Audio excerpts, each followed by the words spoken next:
have with us Manoj Raghuvanshi ji. Manoj ji is a name that everybody is familiar with, and you would have seen that in the very popular movie Kashmir Files, you had this scene in the trailer itself, which was a very hard-hitting scene, where a journalist asks this character जो merged है Bitta karate और यासिन मलिक को मर्ज करके बनाया गया है, तो उनसे वो पूछते हैं कि आपने जो अगर आपकी माँ को कहें किल करने के लिए या आपके भाई को बोलें कि आप मर्डर कर दें तो क्या आप करेंगे? And this person is acting as one of the terrorists. So that was a very hard hitting moment, and we all know that this interview is there in real. It is the interview of the terrorist Bitta Karate, and you see Manoj ji interviewing him honestly and fearlessly, and Vivek ji तो यहाँ तक कहते हैं कि Kashmir Files will forever remain indebted to Manoj Raghuvanshi ji for providing the backbone and structure of this film. And it's a great honor to have you, Manoj ji, on the program today. So you have a 44-year-old long journalistic career, and you were one of the first, in fact, the first journalist who broke the news that terrorism is about to erupt in the valley 5 months before it actually erupted. You warned the political class, etc., that there will be terrorism erupting, and but nothing was done, and that's what we will talk about today. So welcome, Manoj ji. What drew you to journalism? आपको journalism की तरफ आने की प्रेरणा जो है वो कहाँ से मिली? मैं एक स्टूडेंट था और विनोद दुआ मेरा दोस्त था। 3 साल मुझसे सीनियर था यूनिवर्सिटी में, दिल्ली यूनिवर्सिटी में, और 3 साल टेलीविजन में सीनियर था। और विनोद दुआ और मेरी दोनों की ये इच्छा रहती थी कि अगर हमारी हीरोपंती थोड़ा बेहतर हो जाए तो लड़कियां थोड़ा ज्यादा पसंद करेंगी। उस समय कोई देशभक्ति या कोई मतलब कोई ग्लोबल चेंज या कोई बहुत ऐसा कोई सेंटिमेंट नहीं था। बट जून 1989 में जब आप गए वहां पे, तो किस प्रकार से आपने ज्वाइन किया न्यूज ट्रैक और आपको कैसे भेजा गया कश्मीर में? ये मैंने 78 में टेलीविजन शुरू किया था और 78, 79, 80 फिर 80 में मैंने प्रिंट में फॉर्मली एंटर किया और 88 तक मैं प्रिंट में भी रहा और टेलीविजन तो करता ही रहा लगातार। मैं पायनियर में था, स्पेशल कॉरेस्पॉन्डेंट 88 में। विनोद दुआ का फोन आया, उसने मधु त्रिवेहन से मिलवाया कि मीट मधु त्रिवेहन। मुझे क्या पता कौन मधु त्रिवेहन। बहरहाल मधु त्रिवेहन को कुछ मेरा हाव भाव ठीक लगा।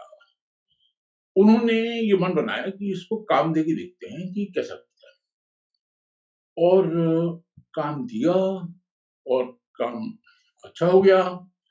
उनको पसंद आया, उनका हमको ज्वाइन कर लो। हमने उनको ज्वाइन कर लिया।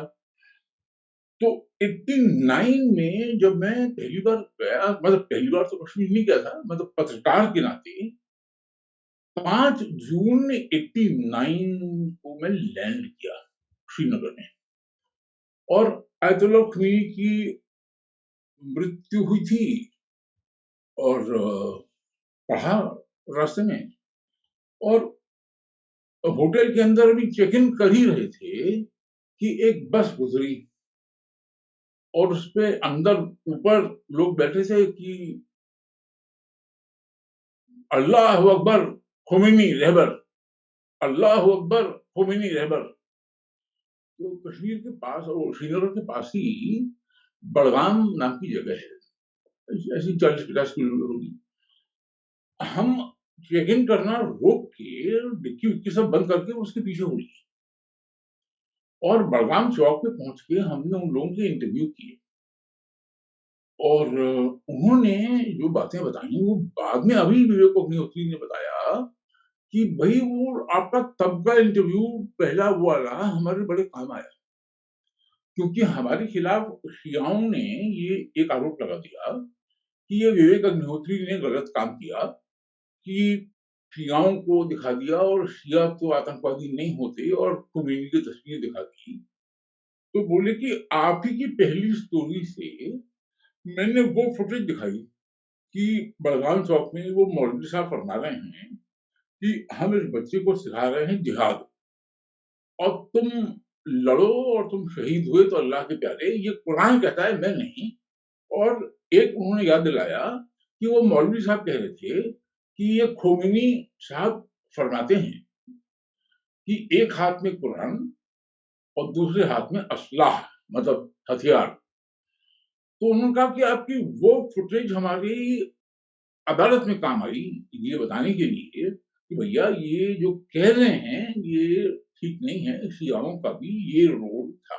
You had reported that terrorism will erupt in the valley और आपने ये रिपोर्ट भी सबमिट करी थी, तो ऐसा क्या देखा आपने in those in the month that you were there that you came to know that this is going to happen?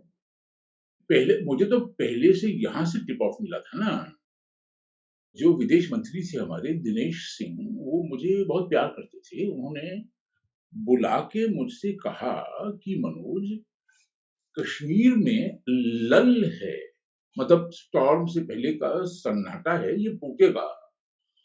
और मैं जब गया वहां पे जून में हमने शूट किया, करीब करीब एंड ऑफ जून तक शूट किया, मतलब 5 जून से 18 दिन शूट किया, पूरी घाटी और थोड़ा बहुत जम्मू।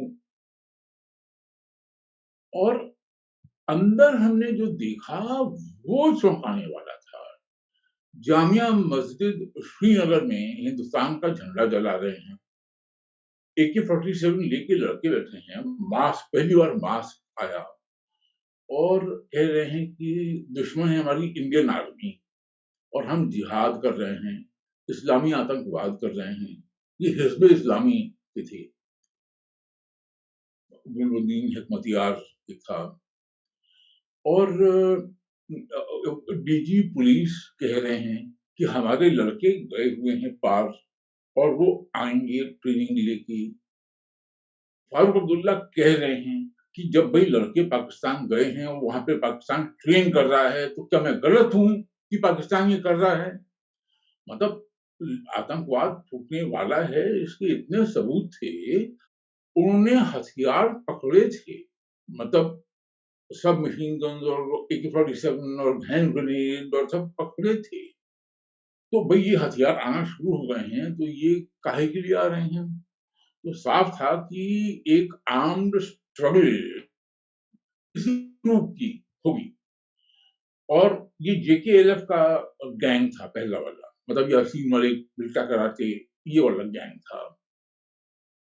तो पहली स्टोरी का तो ये असर हुआ कि फारूक अब्दुल्ला इतना नाराज हो गए मुख्यमंत्री से कि वो राजीव गांधी प्रधानमंत्री से कह रहे थे कि ये मनोज को पकड़ के बंद कर दीजिए, झूठ बोल रहा है। 5 महीने बाद रुबैया सैयद किडनैप,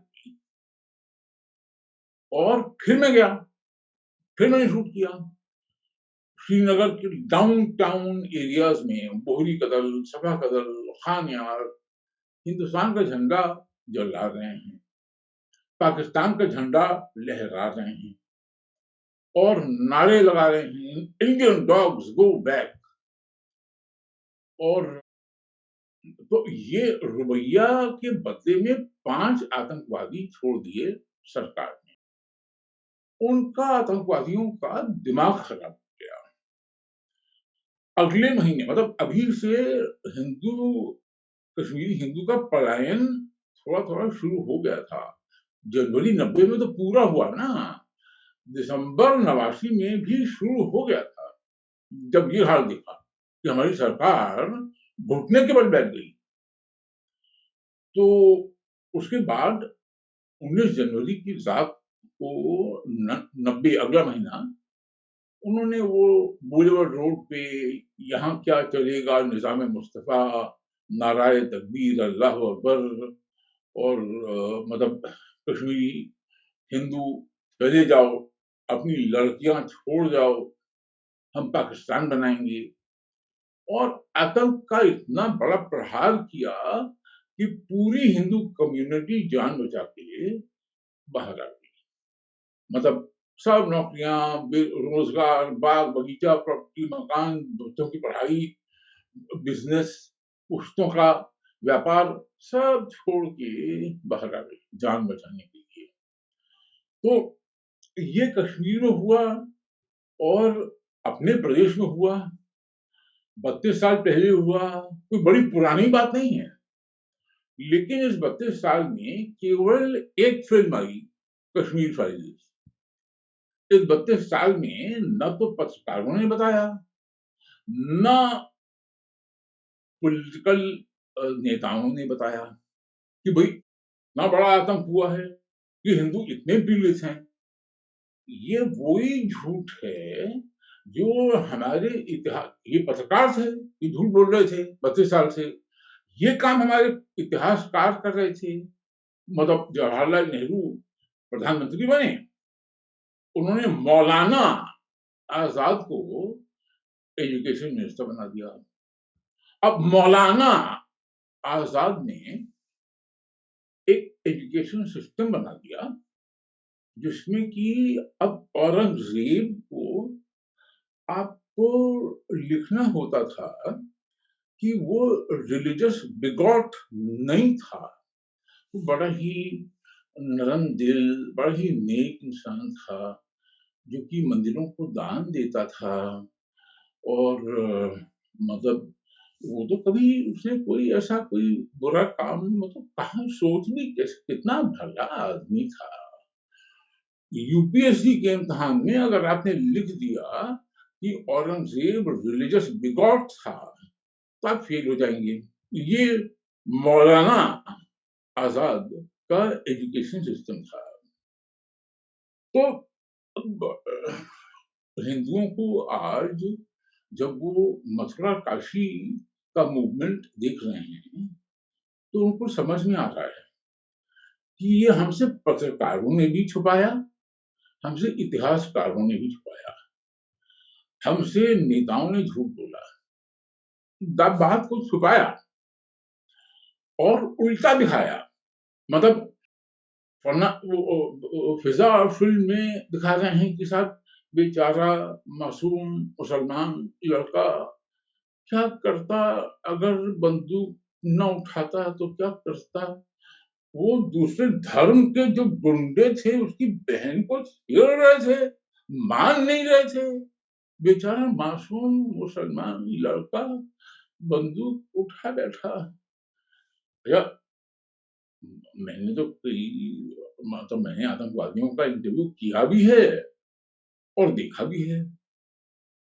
वो हाफिज़ सईद, उसामा बिन लादेन, कोई बिरसा कराटे, यासीन मलिक, अफजल गुरु, कोई मकबूल भट्ट, कोई कभी किसी ने ये नहीं कहा कि मौलाना मसूद अजहर, कभी किसी ने ये नहीं कहा कि मेरी बहन को छेड़ दिया था, इसलिए मैं आतंकवादी बन गया। ये फिज़ा फ़िल्म का जो झूठ था, वो क्या था? वो केवल ये नहीं था कि आप एक्स एक्सिस और वाई एक्सिस के ज़ीरो पे रह जाएँ। वो आपको पाताल लोक में धकेल रहे थे कि मतलब आपको सच न पता लगे, ये तो एक बात है। उल्टा आपको बता दें कि साहब ये तो मासूम आपकी वज़ह से ये बने हैं ये, आप हैं बदमाश, आप हैं ज़िम्मेदार। मतलब न फना, न फिज़ा, न हैदर, न कश्मीर मिशन कश्मीर, मतलब कोई मदरसा नहीं है, कोई जिहाद की शिक्षा नहीं है। ये तो दूसरे धर्म के जो टीका लगा के, पटका लगा के गुंडे बहन को छेड़ रहे हैं, बेचारा मासूम मुसलमान उसकी वजह से बंदूक उठाने पे मजबूर हो गया है। ये ड्रामा कर रहे थे बदमाश मिलके, राजनेता, मीडिया, इतिहासकार, चाहे वो इस्लामी आतंकवाद हो कश्मीर घाटी में, चाहे वो इस्लामी आतंकवाद हो औरंगज़ेब का। भी कश्मीर घाटी में इस्लामी आतंकवादी मंदिर तोड़ रहे हैं। ये मंदिर तोड़ना उनका एक नियम है। बामियान की मूर्तियाँ क्यों तालिबान ने तोड़ी कि भई मूर्ति है, हम बर्दाश्त नहीं कर सकते, तो आर्टिलरी गन से फोड़ दें। सारी दुनिया ने देखा, यूट्यूब पर पड़ी है। वीडियोस पड़े हुए हैं। अब औरंगजेब ने वही किया। बाबर के जनरल मीर बाकी ने 1528 में वही किया था। श्री राम जन्मभूमि मंदिर तोड़ के बाबरी मस्जिद बनाई थी। औरंगजेब ने तो न जाने कितने मंदिर तोड़े हैं। मतलब मथुरा काशी तो केवल 2 बड़े मंदिर हम बोलते हैं, अयोध्या मथुरा काशी, न जाने कितने मंदिर तोड़े हैं इन लोगों ने। अब सोचिए ना, औरंगजेब तो बादशाह था, वो कश्मीरी, वो हिजबुल मुजाहिदीन, हरकतुल मुजाहिदीन, ये लोग तो मंदिर तोड़ ले जाते हैं, जबकि ये बादशाह नहीं है। हमारी आर्मी, बीएसएफ, सीआरपीएफ वगैरह वहां पे लगे हैं उनको रोकने के लिए, तब वो कानून तोड़ के मंदिर तोड़ लेते हैं, मासूम लोगों को मार लेते हैं, अभी भी मार रहे हैं। औरंगजेब तो बादशाह था और जिहादी इस्लामी आतंकवादी था। आर्मी उसके पास थी। हमारे लिए आर्मी हमारे डिफेंस में नहीं थी, आर्मी उसकी थी। उसकी आर्मी अटैक करती थी हम पे, हमारे मासूम लोगों को उसकी आर्मी मारती थी, हमारे मंदिर उसकी आर्मी तोड़ती थी। जैसे बाबर की जनरल मीर बाकी ने मंदिर तोड़ा, जनरल। ये औरंगजेब का इतना ज्यादा जहरीला आदमी था, केवल नफरत थी उस आदमी के अंदर और कुछ था ही नहीं। और वो हिंदुओं को, हिंदू धर्म को बर्दाश्त नहीं कर सकता था। तो वो 40 मन जनेऊ रोज जलवाता था और तब खाना खाता था। मतलब एक जनेऊ कितना हल्का होता है, और किसी लड़के से आप कहिए कि जनेऊ उतारो तो कितना उसको दुख पहुंचेगा। लेकिन फिर भी वो मजबूर हुआ जनेऊ उतारने के लिए, तो कितना बुरा, इतना ज्यादा आतंक हुआ कि उसने मजबूरी में जनेऊ उतार दिया। ये बच्चों को मारते थे ये लोग। और मतलब गुरु गोविंद सिंह जी के 4 साहिबजादे शहीद हुए, दीवार में 2 चुनवा दिए गए, 2 युद्ध में शहीद हुए, उनके पिताजी की शहादत हुई। ये लोग बच्चियों को मारते थे, हमेशा से, हमेशा से। मतलब अभी भी रशिया में, नॉर्थ ओसेटिया में बेस्टियन है, वहां पे 336 लोगों को मार दिया, 336। आधे स्कूल के बच्चे थे। पाकिस्तान में पेशावर में आर्मी स्कूल के 134 बच्चियों को मार दिया। ये लोग औरतों बच्चियों को मारते हैं, जिहादी इस्लामी आतंकवादी औरतों बच्चों को मारते हैं। निहत्थे पूजा करते समय इनसे बर्दाश्त नहीं हो पाता है कि वो मूर्ति पूजा कर रहे हैं। तो संकट मोचन हनुमान मंदिर वाराणसी में, या अक्षरधाम मंदिर अहमदाबाद में, या रघुनाथ मंदिर जम्मू में, या पार्लियामेंट पे जब अटैक किया 13 दिसंबर 2001 को, या कहीं पे भी 26/11/2008 को ताज और बाकी मुंबई में अटैक किया, ये मासूम लोगों को, औरतों बच्चों को मारते हैं और मंदिर तोड़ते हैं। कुव्वतुल इस्लाम मस्जिद जो कुतुब मीनार के साथ में बिल्कुल लगी हुई बनी है, उसके बाहर आर्कियोलॉजिकल सर्वे ऑफ इंडिया ने प्लेक लगाए हुए हैं, अंग्रेजी हिंदी दोनों में। ये ऐसा ही नहीं लिखा है, और बहुत पहले से लिखा हुआ है कि, मतलब दशकों से लिखा हुआ है कि ये कुव्वत उल इस्लाम, मतलब कुव्वत मतलब माइट, उफ उल मतलब ऑफ, इस्लाम मतलब इस्लाम, मस्जिद 27 हिंदू और जैन मंदिरों को तोड़ के बनाई गई ताकि इस्लाम की ताकत को दिखाया जा सके। अब जो हिंदू को बात समझ में आ रही है, सीताराम गोयल की किताब Hindu temples what happened to them और लोग विद्वान लोगों की बातें और जमीन की हकीकत, मतलब ज्ञानवापी मॉस के अंदर का वीडियो, तो अब जो लोगों को बात समझ में आ रही है कि भैया ये हमारे खिलाफ एक बहुत बड़ा पाप, बहुत बड़ा अन्याय हुआ है और हमको न्याय मिलना चाहिए। ये बहुत बड़ा एक टर्निंग पॉइंट आया है। आपने जैसे बोला कि इनको भटका हुआ नौजवान दिखाते हैं मूवीज वगैरह में, तो आपका जो वो इंटरव्यू था वो निर्णायक था in putting across this picture that this is not a भटका हुआ नौजवान बिट्टा कराटे का।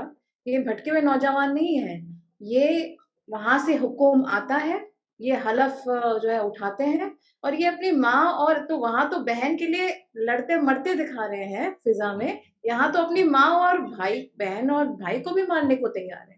ठीक तो बात आप तो आपने बिल्कुल सही पिक्चर दिखाया और उसके लिए we will forever remain grateful. मौलाना, जो आपने बोला कि मौलाना आजाद को इन्होंने एजुकेशन मिनिस्टर बनाया, इसी बात पे आपकी मैंने कहीं पे इंटरव्यू देखा जहाँ आपने बोला कि ये 1989 में नहीं शुरू हुआ था, ये 1970s में जब बांग्लादेश और वो बांग्लादेश को कट ऑफ कर दिया गया, तब से ये पाकिस्तान के आर्मी में, आईएसआई में और उनके उसमें जो है it started from there and so they roped in all these mullahs, maulanas and everybody. और फिर वो स्टोरी जरा बताइए प्लीज। देखिए, दिसंबर 1971 में इंदिरा गांधी ने पाकिस्तान के 2 टुकड़े कर दिए, east Pakistan, west Pakistan. East Pakistan अब बांग्लादेश है। तो और 93,000 सैनिकों को बंदी बना लिया। ये एक बड़ा इतिहास का अजूबा था। तो पाकिस्तान बड़ा बनाया, उन्होंने बदला लेने की ठानी। तो एक अटैक तो उन्होंने किया था पाकिस्तान के लोगों ने, मतलब जो भी कबायली-वबायली जो भी, बिल्कुल हमारे आज़ादी मिलते ही कश्मीर के ऊपर, और हरि सिंह जो राजा थे वहाँ के, उन्होंने उस अटैक की वजह से प्रेशर में आके एक्सेशन साइन किया, वरना उनका कोई मूड नहीं था। वो अपने उसमें थे कि भई हम राजा बने रहेंगे। उसके बाद पाकिस्तान ने 1965 में अपने गेरिल्लास भेजे कि भई कश्मीर में जाके तुम लोग लड़ो, लेकिन वो भी असफल हो गया। ये बाहर के लोग थे। कश्मीरी मुसलमान ने इनको स्वीकार नहीं किया, दिल से नहीं किया। अब पाकिस्तान ने कहा कि भाई देखिए, बाहर के लोग भेजने में वो कश्मीरी मुसलमान के मरने एक मेंटल ब्लॉक है, इन्हीं के लड़कों को तैयार करते हैं। तो दिसंबर 71 में उन्होंने ये प्लान बनाया पाकिस्तान ने कि कश्मीर के मदरसों में बरेलवी स्कूल, बिहार शरीफ, देवबंदी स्कूल के मुल्ले जाके काफिर जिहाद, काफिर जिहाद, काफिर जिहाद सिखाएंगे, और उन्होंने सिखाया। अब वो दिसंबर 71 में जो 4 साल का लड़का था मदरसे में, वो दिसंबर 89 में जब रवैया किडनैप हुई, वो 22 साल का नौजवान हो गया था। अब वो पाकिस्तान ऑक्युपाइड कश्मीर में ट्रेनिंग लेके, हथियार लेके, पैसे लेके और अंदर से मोटिवेटेड जिहाद, तो उसने अटैक कर दिया। तो जो हमको 89 में दिखाई दिया, वो कोई ऐसा नहीं था कि मेरी स्टोरी जुलाई 89 में आई और 5 महीने बाद आतंकवाद फूट गया। तैयारी उनकी लंबी थी। अब फारूक अब्दुल्ला जो है वो जेकेएलएफ के फाउंडर थे, one of the founders of JKLF, Farooq Abdullah. अच्छा। He even shared the dais with them ना। और तो ओके। 84 में उसके बाद इंदिरा गांधी जी ने बोला कि आप निकलिए यहाँ से, so then he was removed. So ये जो फारूक अब्दुल्ला है, अब ये जो ट्रेनिंग में जा रहे हैं, आ रहे हैं, तो there is some complicity of the politicians obviously along with the local people and everybody. So this ठीक है। फारूक अब्दुल्ला जो हैं, इनको बड़ी सिंपैथी थी इनके प्रति जेकेएलएफ की, और इन्होंने कम से कम काफ़ी आई थिंक 70 टू 80 टेररिस्ट तो रिलीज़ किए थे बिटवीन जुलाई एंड अगस्त जी, 1989। जी, जी, जी। जैसे यासिन मलिक और बाकी मतलब काफ़ी थे वहाँ। जी, जी। ये तो एक पार्ट ये है। एक पार्ट ये है कि जो मुफ्ती मोहम्मद सईद जो कि वीपी सिंह के होम मिनिस्टर बन गए, 2 दिसंबर को सरकार बनी और उसके 6 दिन बाद मुफ्ती मोहम्मद सईद की बेटी रुबैया किडनैप हो गई। एक पार्ट ये है कि मुफ्ती मोहम्मद सईद भी तो बिल्कुल जिहादी माइंडसेट के थे, मतलब सपोर्ट करते थे उस जिहादी माइंडसेट को। तो फारूक अब्दुल्ला को तो बार-बार मतलब जगमोहन गवर्नर ने 84 से 89 के बीच में राजीव गांधी प्रधानमंत्री को बार-बार लिखा कि कश्मीर के हालात ठीक नहीं हैं और आज अगर हमने ठीक नहीं किया तो कल देर हो जाएगी। राजीव गांधी प्रधानमंत्री की हैसियत से मुख्यमंत्री फारूक अब्दुल्ला को लिख रहे थे। फारूक अब्दुल्ला कुछ कर नहीं रहे थे, क्योंकि वो नहीं चाहते थे कुछ करना। वो तो देख रहे थे कि ये मतलब ये नासूर, और जब ये नासूर फूटा 19 जनवरी 90 को, वो जो बुलेवार्ड रोड पे जुलूस निकले, तो फारूक अब्दुल्ला एक दिन पहले इस्तीफा देके गायब हो गए। मतलब वहां तक तो ले गए वो कि चलो तुम लोग यहाँ तक पहुंच जाओ, और उसके बाद उन्होंने अपना हाथ खींच भाई मैं नहीं हूँ इसमें। अब जगमोहन ने संभाल लिया, वरना मतलब 19 जनवरी से 26 जनवरी के बीच में टाइम नहीं था, 6 दिन का टाइम था। और 26 जनवरी को एक ईदगाह श्रीनगर में इस्लामी आतंकवादियों का प्लान था कि एक independent Islamic Republic of Kashmir declare कर देंगे और एक दो मुस्लिम कंट्रीज उसको मान्यता दे रही थी। पाकिस्तान तो फौरन नहीं दे देता, तो ये मुसीबत हो जाती। जगमोहन ने वो उन्हें मतलब कर्फ्यू पहले फायरिंग की, फिर कर्फ्यू लगाया, कोई ईदगाह पहुंच आई। लेकिन देखिए प्लान बड़ा खतरनाक था कि फारूक अब्दुल्ला की, अब देखिए आप डायरेक्टली आप मतलब उन्होंने छोड़ा वो एक पार्ट है, उन्होंने एक्शन नहीं लिया वो दूसरा पार्ट है। लेकिन अब फारूक अब्दुल्ला के ऊपर अभी तक कोई ये डायरेक्ट इल्जाम नहीं आया है कि आतंकवाद में आप शामिल हैं। ये फारूक अब्दुल्ला अभी भी अपने आप को दिखाते हैं कि वो बहुत ही नेक और देशभक्त, बहुत ही पुराने देश से प्यार करने वाले आदमी हैं। तो देखिए धीरे-धीरे अब जब सच्चाई बाहर आ ही रही है, तो कल न जाने क्या हो। जी, जी, बिल्कुल, मनोज जी, और ये कड़ियाँ सब जुड़ी हुई है ना, इसीलिए इसको सीक्वेंस में बताना ज़रूरी है।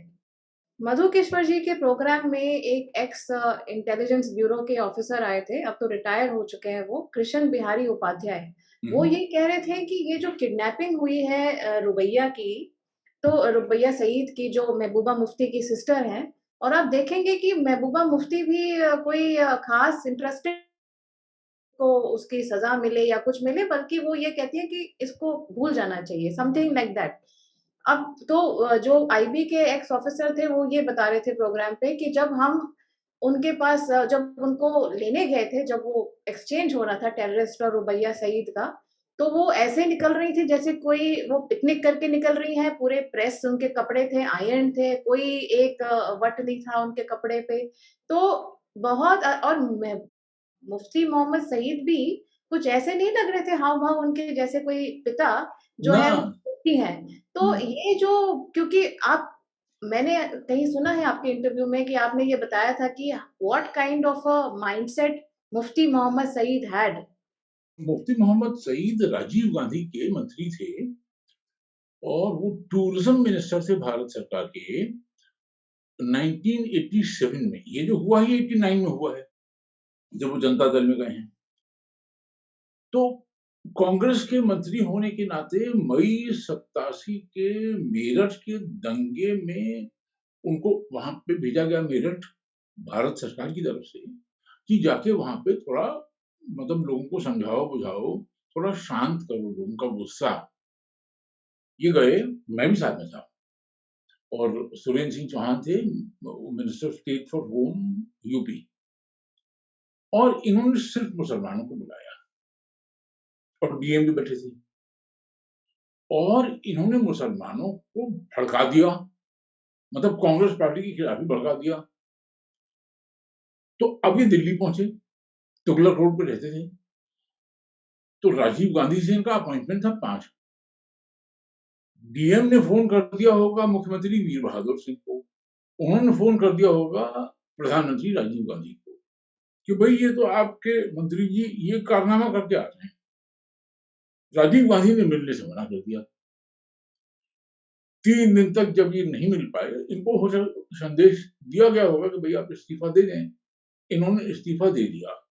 इनका वो रूप मैंने अपनी आंखों से देखा है, क्योंकि मैं बैठा हुआ था वहां पे। मतलब सुरेंद्र सिंह चौहान मेरे दोस्त थे, तो मुझे वो अपने साथ ले गए थे दोस्त के नाते। तो मैं बैठ गया और पूरा देखा, मैंने रिपोर्ट भी किया। तो इनका माइंडसेट तो था ही प्रो जिहादी, और भड़का रहे थे मुसलमानों को अपनी ही पार्टी के खिलाफ। और देखिए ना, एक मान लीजिए जिहाद हो रहा है, आतंकवाद हो रहा है, तो जो आदमी इस बात को पसंद नहीं करेगा, उसके मुंह से कभी तो निकलेगा कि भाई ये जिहाद हो रहा है, ये गलत हो रहा है, ये आतंकवाद है, ये नहीं होना चाहिए, ये आतंकवादी बुरे लोग हैं, ये मासूम लोगों को मारते हैं। कोई दर्द तो फूटेगा, मतलब अपनी बेटी के लिए कोई चिंता नहीं थी, क्योंकि पता हो सकता है कुछ अंदर खाने कुछ रहा हो, लेकिन भाई हमारे लिए तो चिंता करो, हम मासूम लोग मर रहे हैं। आप मुख्य होम मिनिस्टर हैं, आप देश के बाद में मुख्यमंत्री भी बन गए थे। आपने कभी ये कहा कि जिहादी, आतंकवादी गलत हैं, मासूम लोगों को मारते हैं, मैं देखता हूं इनको? मतलब कभी उनके मुंह से ये न निकलना अपने आप में इतना बड़ा प्रमाण है कि उनको कोई जिहाद से कोई मतलब कोई डिसएग्रीमेंट नहीं था। जो गवर्नर थे जगमोहन जी, उन्होंने अपने बुक माय फ्रोजन टर्बुलेंस इन कश्मीर, और बेवजह उनको इतना बदनाम किया गया पॉलिटिशियन से, उनके खुद की पार्टी से, इन सब से, कि he was very happy that the Kashmiri Pandits were doing an exodus, नहीं तो हम तो कुछ नहीं कर पाएंगे, that is what he said allegedly. और उसके अलावा भी उनका जो रोल है in trying to curb this, जैसे आपने अभी बताया, थोड़ा जगमोहन जी के बारे में जो है आप बताइए कि is what did the man do, and what exactly he the way he saved Kashmir as much as possible? देखिए, he was one man who saved Kashmir, one man standing alone in the middle of an entire hostile, surroundings. बहादुर आदमी था, ईमानदार आदमी था, देशभक्त था, कर्मठ था, काम करना जानता था, काम करवाना जानता था, इनोवेटिव था, डेवलपमेंट करना मतलब 84 टू 89 का उनका जो टेन्योर था, इंदिरा गांधी जिंदा थी 84 में, 31 अक्टूबर से पहले। उन्होंने बुला के एज प्राइम मिनिस्टर जगमोहन से कहा कि कश्मीर जाइए, वहां हालात ठीक नहीं है। और ये 5 साल गवर्नर रहे, और उसी दौरान इन्होंने वो चिट्ठियां लिखी, क्योंकि राजीव गांधी प्रधानमंत्री बन गए थे। तो वो चिट्ठियां किसी काम नहीं आई, वो वार्निंग किसी काम नहीं आई। तो 5 साल का इनका टेन्योर खत्म हुआ जुलाई 89। जुलाई 89 में ही इत्तेफाक से मेरी पहली स्टोरी आई कि कश्मीर में आतंकवाद फूटने वाला है। लेकिन अब जो आदमी हमें बचा सकता था, उसका टेन्योर खत्म हो गया, वो वापस आ गए। लेकिन इस बीच में उन्होंने बड़ा डेवलपमेंट का काम किया, और कश्मीरी हिंदू और मुस्लिम दोनों बहुत खुश थे उनसे कि काबिल आदमी है, ईमानदार है, इतना बढ़िया काम कर दिया, सब कुछ डेवलप कर दिया। लेकिन अब जब वो गए दूसरी बार एज गवर्नर, मतलब 19 जनवरी 90, देखिए एक तरफ कश्मीरी हिंदू पलायन कर रहा है, पलायन तो हो चुका ना, मतलब शुरू हो गया ना 19 जनवरी को। जगमोहन जम्मू पहुंचे हैं 19 जनवरी को, पलायन हो रहा है पहले से ही। जब तक इन्होंने टेक ओवर किया है 2 दिन और लगे श्रीनगर पहुंचने में भी, और विंटर कैपिटल जम्मू था, तब तक तो पलायन इतनी बुरी तरह हो चुका था और जगमोहन को संभालना था ईदगाह, कि वहां पे कोई रैली होके ये ऐलान न हो जाए। पलायन तो उनके पहुंचने से पहले ही हो चुका था शुरू। उन्होंने कब कहा करो, वो तो थे ही नहीं वहां पे, और क्यों कहते वो करने को, कोई कारण नहीं था। मतलब मान लीजिए जब उन्होंने कहा भी था, तो यही तो कहा हुआ ना कि तुम निकल जाओ और मैं कश्मीरी मुसलमानों के ऊपर फायरिंग करूंगा। तो अब तो जगमोहन हट गए मई में 90 में, उसी समय हट गए। तो अब कश्मीरी हिंदू के लिए 32 साल से बाहर रहने का क्या लॉजिक था? जब जगमोहन नहीं रहे वहां पे, तो अब वो फायरिंग भी नहीं कर सकते, तो अब तो हमें वापस जाना चाहिए। अब तो जगमोहन की वो बात वैलिड नहीं रही, तो चलो घर चलते हैं। कोई कश्मीरी हिंदू 32 साल में क्यों नहीं जा पा रहा है? उसके घर लुट गए हैं, ऑक्यूपाई हो गए हैं, वो जान से मार दिया जाता है। वो मतलब किसी भी हाल में जहां पे कैंप में भी रहता है तब भी अटैक करके और मार देते हैं कश्मीरी आतंकवादी, वो जो इस्लामी जिहादी हैं, मार देते हैं। तो जगमोहन का कहाँ हुआ इसमें रुकावट? मतलब कश्मीरी हिंदुओं को तो इस लॉजिक से जून 90 में सबको वापस जाना चाहिए था, क्यों नहीं गए? क्योंकि वो जगमोहन के कहने पे बाहर निकले ही नहीं थे। वो तो अपनी जान, उनके ऊपर मुसीबत आ गई थी, इतना बड़ा आतंकवाद हो रहा था, लोगों को मार रहे थे, लड़कियों को गैंग रेप कर रहे थे, मस्जिदों से ऐलान कर रहे थे कि यहाँ क्या चलेगा, निजाम मुस्तफा, नाराए तकबीर, अल्लाह अकबर, पाकिस्तान से रिश्ता क्या, ला इलाहा इल्लल्लाह। तो कश्मीरी हिंदू जाओ, लड़कियां छोड़ जाओ, रलीम गलीम सलीम। तो बेचारा हिंदू जान बचा के भागा, मार रहे थे उसको, जान बचा के भागा है वो, और वापस नहीं गया क्योंकि आतंक इतना ज्यादा है कि आप, मैं चाहता भी नहीं हूं कि वो इस हालत में जाए। गन नहीं होनी चाहिए वहां पे, AK-47 है, ये कोई हथियार नहीं होना चाहिए, खत्म हो ये सब बदमाशी। तब हिंदू जाए तो पहले बदमाशी तो खत्म हो। जगमोहन का नाम केवल इज्जत से लेना चाहिए, उनके ऊपर कोई भी आरोप लगाना बहुत बड़ा पाप है। वो आदमी बहुत पवित्र आदमी था, उसने देश के लिए बहुत बड़ा काम किया है, बहुत बड़ा काम किया है। जी, मनोज जी, और मुझे याद है कि आपने ये बोला है कि जगमोहन जी जो है वो ये बोलते थे कि जब तक आतंकवादी घुटने पर ना हो तब तक उनसे कोई भी एक्सचेंज, मतलब कोई भी बातचीत भी नहीं करनी चाहिए। तो वो बड़े खफ़ा थे जब ये नया एक ट्रेंड शुरू हुआ था लेन-देन का, टेररिस्ट और ये, और उनसे जो उनको इतनी हौसला अफ़ज़ाई हुई टेररिस्ट की। तो ये जो पूरी गिव एंड टेक की स्ट्रैटेजी हुई, ये भी एक तरीके से उनको हमारे मन में भी कुछ बिठाने का कि हमने बड़ा अच्छा काम किया, और टेररिस्ट को तो सिग्नल मिल ही रहा था कि तुम अपनी मनमानी करके जो है, अपने लोगों को छुड़वा सकते हो। तो ये जगमोहन जी का बहुत स्ट्रॉन्ग एक कोट। मुझसे ही उन्होंने कई बार कहा कि जब तक आतंकवादी को घुटने पे ना बिठा दो, उससे बात कभी नहीं करनी चाहिए। और सच बात ये है कि कोई दुनिया में कोई सेल्फ रिस्पेक्टिंग मुल्क आतंकवादियों से बात नहीं करता, नेगोशिएट नहीं करता है। मतलब मैंने आपको रशिया का बेस्लन का उदाहरण दिया। उन्होंने रशियन गवर्नमेंट ने नेगोशिएट नहीं किया। ठीक है, हमारे लोग मरे, बच्चे से आधे, लेकिन उन्होंने कहा ठीक है, जो हमारा नुकसान है वो हमारी बदकिस्मती है, हम सह लेंगे। नेगोशिएट नहीं, मार दो इनको, सारे आतंकवादियों को मार दो।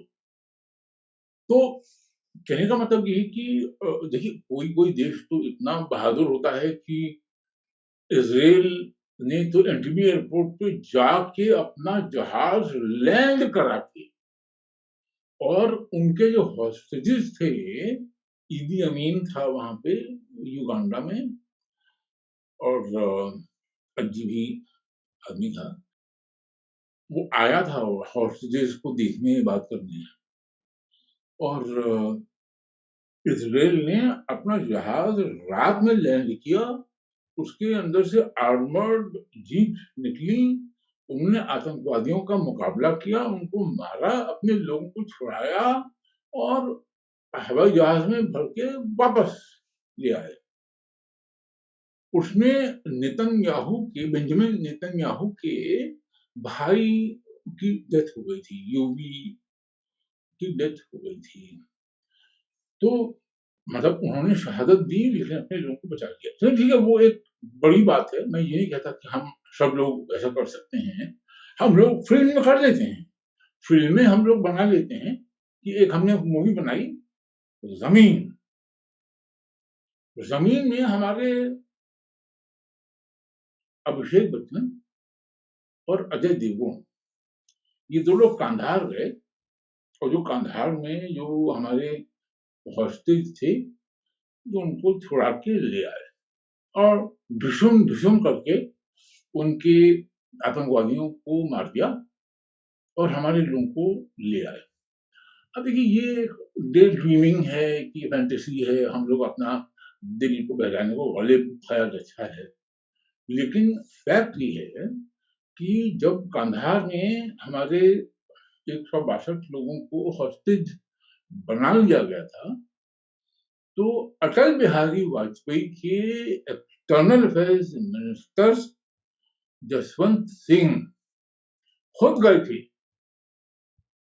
कांधार, और मसूद अजहर +2 को लेके, और पता नहीं, सुना है कि बक्से भी थे, या बक्सों में क्या था पता नहीं। लेकिन खुद जाके रास्ते भर गालियाँ सुनी इन्होंने मसूद अजहर की, और फिर रात में जब लौट के आए, अपने लोगों को छुड़ा के लाए, मतलब घुटने टेक दिए ना, तो अपने लोगों को छुड़ा के लाए, उन्होंने शैंपेन पी, और किताब में लिखा कि that was the blackest day of my life. मतलब देखिए, वो न्यू ईयर्स ईव थी, तो शैंपेन पीने का एक कोई लॉजिक था। लेकिन जब blackest day of your life है, तो शैंपेन क्यों पी रहे हैं? वो तो सेलिब्रेशन के लिए होती है। मतलब हम ये नहीं समझ पा रहे हैं, हमारा विवेक इतना मतलब कमज़ोर पड़ गया है कि हम आतंकवादी के सामने जो घुटने टेकते हैं हमारी सरकार, वो उसका कितना बुरा असर होता है। देखिए, वो मसूद अज़हर ने जैश-ए-मोहम्मद बना लिया, और जैश-ए-मोहम्मद हिंदुस्तान पे बार-बार आक्रमण करता है। पुलवामा, पठानकोट, और आपने 161 लोगों को छुड़वा लिया, लेकिन उससे न जाने कितने ज़्यादा लोग वो मार चुका है, और न जाने कितने ज़्यादा और मार देगा। और बात सिर्फ ये नहीं है, बात ये है कि आपका रिज़ॉल्व, कि क्या आतंकवादी के सामने घुटने टेकना ठीक है? क्या ये केवल एक घटना है कि इसका बहुत दूरगामी प्रभाव पड़ता है? तो जगमोहन का जो वो विचार था, वो बहुत पवित्र विचार था कि आतंकवादी के सामने घुटने, जब तक वो घुटने पे न बैठा, बात ही मत करिए, बात ही मत करिए, उसका दिमाग खराब हो जाएगा। जी, मनोज जी। और आई थिंक मोस्ट इम्पोर्टेंट है कि ये नौबत आने ही नहीं देनी चाहिए with the law and order और इंटेलिजेंस और आपके लोकल्स पे, मतलब एक तो वो भी लैप्स है ना, जिसकी वजह से ये होता है। So it is also the governance that is to blame here.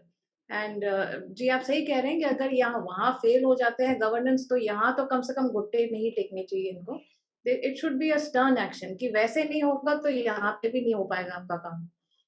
मेरा अगला सवाल आपसे मनोज जी, जब आप वो इंटरव्यूज ले रहे थे मास्ट, मतलब सारे वीडियोस हैं यूट्यूब पे, और खास करके जो आपने बड़ी मार्मिक कश्मीरी हिंदूज के कैंप में जाके जो आपने रिपोर्टिंग करी है, वो छोटी बच्ची जो कहती है कि मैं पता नहीं घर कब जाएंगे, तो वो बड़े दृश्य जो है ना, वो अभी तक लोगों के मन में एक वही झांकी है जिससे वो देख सकते हैं कि उस टाइम पे क्या हो रहा था। और कोई न्यूज रिपोर्टिंग हमें तो नहीं देखने को मिल रहा है यूट्यूब में सिवाय आपके। तो उसके लिए भी बहुत बड़ा थैंक यू। आप मतलब आप आपको पता नहीं था शायद आप हिस्ट्री बनाने जा रहे हैं वहाँ पे with the honest and fearless reporting जो आपने करी, कि जब आप वहाँ जाते थे उन खुफिया जगहों पे, डेंजरस जगहों पे, मास टेररिस्ट हैं और जो कह रहे हैं कि हम जिहाद करेंगे, हम स्टेट के खिलाफ लड़ेंगे, वो टेप्ड है पूरा। और फिर बिट्टा कराटे का तो इंटरव्यू है ही। तो कैसा आपका एक्सपीरियंस रहा वहाँ पे? आपको डर लगा, यू फेल्ट कि एक टाइम पे कि ऐसा कुछ अलग हो सकता है यहाँ पे, समथिंग लाइक दैट, क्या फील हुआ था आपको? देखिए, डर तो लगता था बीच-बीच में, ऐसे पॉइंट्स होते थे जहाँ पे कि डर लगता था। मतलब 2 बार तो जैसे हम जो कश्मीरी हिंदू का जो ये एक्सोडस हुआ है, उसको हम कवर करने वैली के अंदर ही घुस गए। मतलब जगमोहन ने तो हमको मना कर दिया था कि भई आप मत जाइए, आपको जान से मार देंगे। क्योंकि मैं 2 स्टोरीज़ कर चुका था। मतलब पहली स्टोरी और वो भैया की किडनैपिंग मैं कवर कर चुका था। अब ये एक्सोडस, तो जगमोहन गवर्नर बन चुके थे। उन्होंने कहा आप मत जाइए वैली में।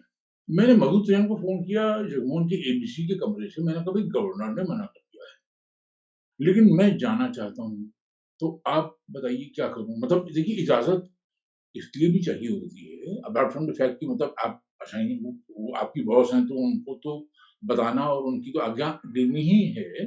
लेकिन एक कारण और होता है ना कि मैं अकेला नहीं हूँ, मेरे साथ 4 आदमियों की टीम है। मतलब मैं plus 3 cameraman, sound recordist, lighting assistant और एक ड्राइवर है। हम 5 आदमियों की जान जोखिम में डाल रहे हैं। तो ये ज़िम्मेदारी मधु जैन की आज्ञा के बिना ये नहीं संभव थी। तो मैंने उनसे पूछा, उनका तुम जाना चाहते हो? जाओ। तो हम लोग बिल्कुल एकदम जम्मू रीजन के एज पे एक जगह है रामबन, वहाँ रुक के और ये हुआ कि भाई दिन-दिन में जितना एरिया वैली का कवर कर पाएँगे करके और रामबन लौट आएँगे। मतलब बनिहाल पास हो जाए तो तो ठीक है, बनिहाल टनल पार हो जाए। अनंतनाग गए, तो वहाँ कर्फ्यू था, तो आराम से कर्फ्यू पास बन गया। हिंदू मोहल्ले में गए, मुस्लिम मोहल्ले में गए, दोनों के इंटरव्यूज़ किए और शांति से काम हो गया। अब वहाँ से गए शोपियाँ, शोपियाँ एक जगह है।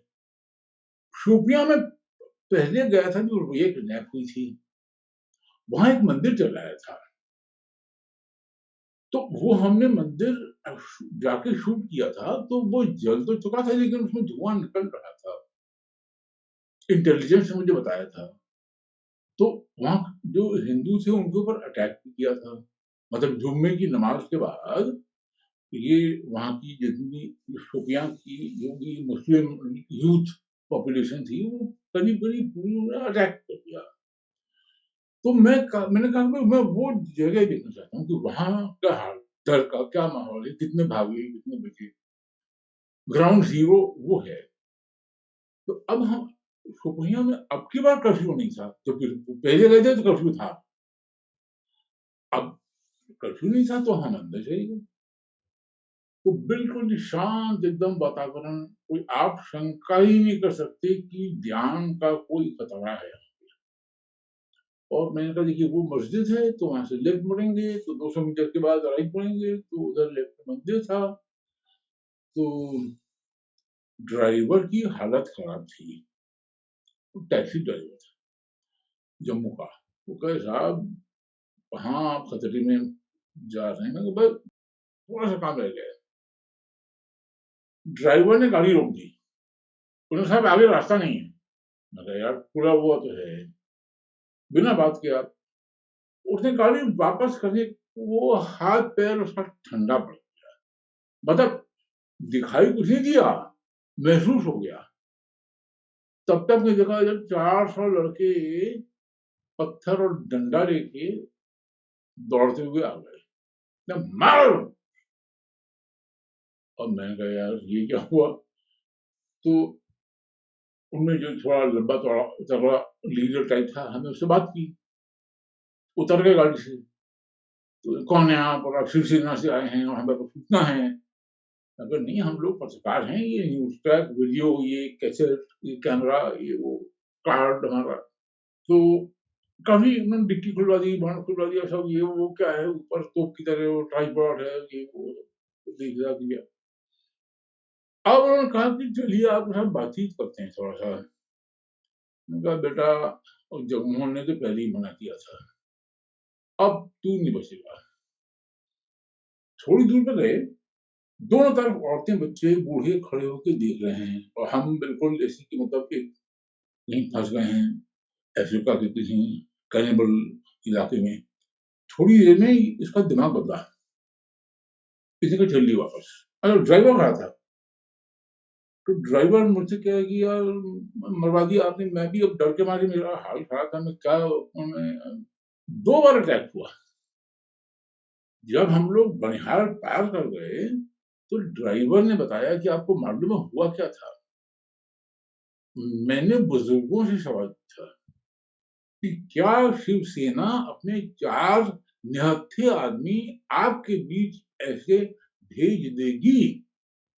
वो बुजुर्ग समझ गए बात। उन्होंने कहा ठीक बात है। दूसरी बार अटैक हुआ, अंधेरा था, वही मौत था। उन्होंने कहा तुम शिवसेना से ही हो। तो मैंने कहा देखिए कार्ड, कैमरा, कैसेट, चुप! अब मैं चुप। तो हमारी गाड़ी में एक आदिल फारूक उन्हीं का वहाँ का ही लड़का बैठ गया था, रास्ता दिखाने के लिए। वो उतर के उसने समझाया, तो ईश्वर की कृपा से रास्ता साफ हुआ। मनोज जी, वो आइकॉनिक इंटरव्यू पे आते हैं। आपने कहा कि आपका छठा स्टोरी था वो बिट्टा कराटे का। उस टाइम पे वो अरेस्टेड थे and he was in a Jammu jail under trial. मतलब विवेक अग्निहोत्री जी की तो ये कहते हैं कि जब हमने पहली बार देखा तो ऐसे लगा कि वो कोई सेटअप इंटरव्यू है, क्योंकि इतने ऑनेस्ट और फियरलेस हमने जर्नलिस्ट देखे नहीं उस टाइम पे। आपने पूछा कि आपने अपने बचपन के दोस्त को पहले मारा, तो आपको आपने क्यों मारा? तो वो कहते हैं कि वो शायद आरएसएस के थे। बड़े कॉन्फिडेंटली कहता है कि वो ये सोचता है कि सामने जो हिंदू है, वो एकदम से शर्मसार हो जाएगा और वो कुछ नहीं बोलेंगे उसके आगे। तो वो ऐसे बोल के नज़रें नीची कर लेता है और आप कहते हैं तो with in a split second आप कहते हैं तो आरएसएस का होना कोई गुनाह है? जब वो आप बोलते हैं तो वो इमीडिएटली ही गेट्स हिट, क्योंकि nobody used to stand up like that. वो एकदम गिल्टी बिना किसी बात के हो जाते थे। तो ये आइकॉनिक इंटरव्यू जो आपको क्या रिमेम्बरेंस है इस इंटरव्यू को लेके? देखिए, ये मेरे अंदर ना ये बड़ी एक हर बार इस विषय को लेके बहुत ही एक मतलब गुस्सा आता है कि हम लोग वही जो मैंने आपको फिज़ा फ़िल्म की बात बताई ना कि मतलब भई हमने उनकी बहन को नहीं छेड़ा। आप बताइए कौन कश्मीरी पंडित एक माइनॉरिटी वो मुस्लिम मेजॉरिटी जो कि बड़ी एग्रेसिव है, उसकी लड़की को क्यों छेड़ देगा? पहली चीज़ तो उसकी फितरत नहीं छेड़ने की और वो क्यों ऐसा पागलपन का काम करेगा? तो मतलब अब क्या है कि हम लोग जो है ना बिना बात के हम अपने ऊपर ये ग्लानि ले लेते हैं कि मतलब पार्टीशन हुआ तो जैसे कुछ हम ही में कमी थी। अभी हमारे ऊपर ये जो जैसे विवेक अग्निहोत्री पे ये आरोप लगता है इस्लामोफोब मतलब कमी आप ही के अंदर है, इस्लाम को लेके आपके अंदर कोई द्वेष या कोई एक बिना बात के इर्रेशनल फ़ियर है। मुझसे भी कहते हैं। तो वो जो था कि भई तो आरएसएस वो बात मुझे केवल आरएसएस नहीं मतलब बार-बार मासूम लोगों को पहले तो आप मारें और फिर आप उन्हीं को गिल्टी ठहराएँ और आप जो है वो तो मतलब आप मारने के बाद आप अपराधी हैं और आप एग्रीड अपने आप को दिखाएं। ये मनोज धंधा जी, आप आरएसएस के थे भी नहीं। नहीं, मैं कभी आज तक मैं आरएसएस की किसी शाखा में या एबीवीपी या किसी में संस्था में बीजेपी कहीं मैं कभी नहीं गया। मतलब आरएसएस वालों ने मुझसे एक आध बार कहा भी कि आप शाखा में आइए, मैंने कहा यार रहम करिए। तो मतलब मेरा कोई आरएसएस से कोई लेना देना नहीं था, लेकिन कोई आदमी आरएसएस का हो उसको जान से मार दिया जाए तो ये तो लेना देना है ना।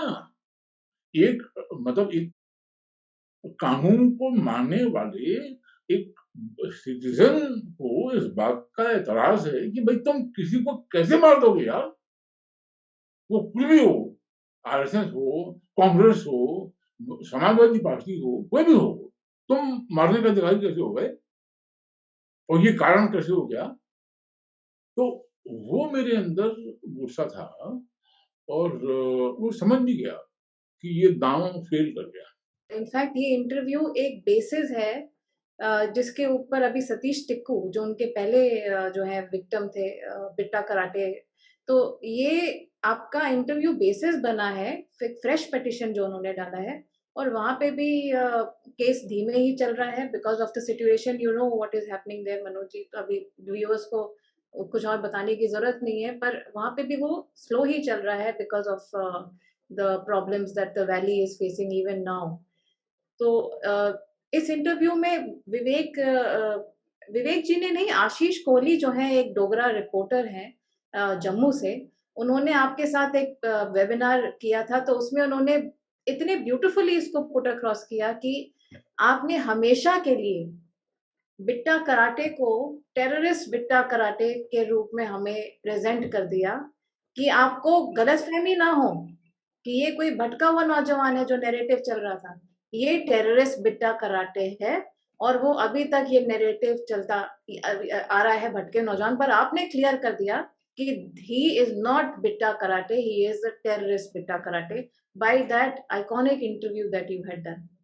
जी देखिए, बिट्टा कराटे की इंटरव्यू में मुझे जो सबसे एक मतलब स्ट्राइकिंग बात लगी, बिट्टा कराटे के मतलब मेरे सवाल और बिट्टा कराटे के जवाब में कोई गैप नहीं होता था।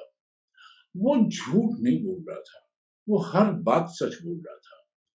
मतलब जो नहीं पता वो नहीं पता। मतलब ये कि वहां पे मतलब वैली के अंदर, मतलब आपकी जेल के बाहर वैली के अंदर खुले में आतंकवादी लोगों पे दबाव डाल रहे हैं कि अपनी बेटी की शादी फलां से कर दो। उसने कहा नहीं, इस बात का मुझे इल्म नहीं है। जो इल्म नहीं है वो नहीं है। लड़कियों को रेप कर रहे हैं, हाँ कर रहे हैं। गन पॉइंट पे पैसे ले रहे हैं, हाँ ले रहे हैं। तो मतलब उसमें कोई डाउट नहीं था कि वो जो बोल रहा था, वो जो तपाक से बोल रहा था, वो इसलिए क्योंकि वो झूठ बोलने की उसकी कोई नीयत नहीं थी। वो बता रहा था दिल की बात। पाकिस्तान को भी उसने कोसा कि पाकिस्तान ने हमको झूठा आश्वासन दिया कि तुम अंदर से गड़बड़ करो, हम बाहर से अटैक करेंगे, और धोखा दे दिया, अटैक नहीं किया। तो उसका रंग था, गुस्सा था पाकिस्तान से।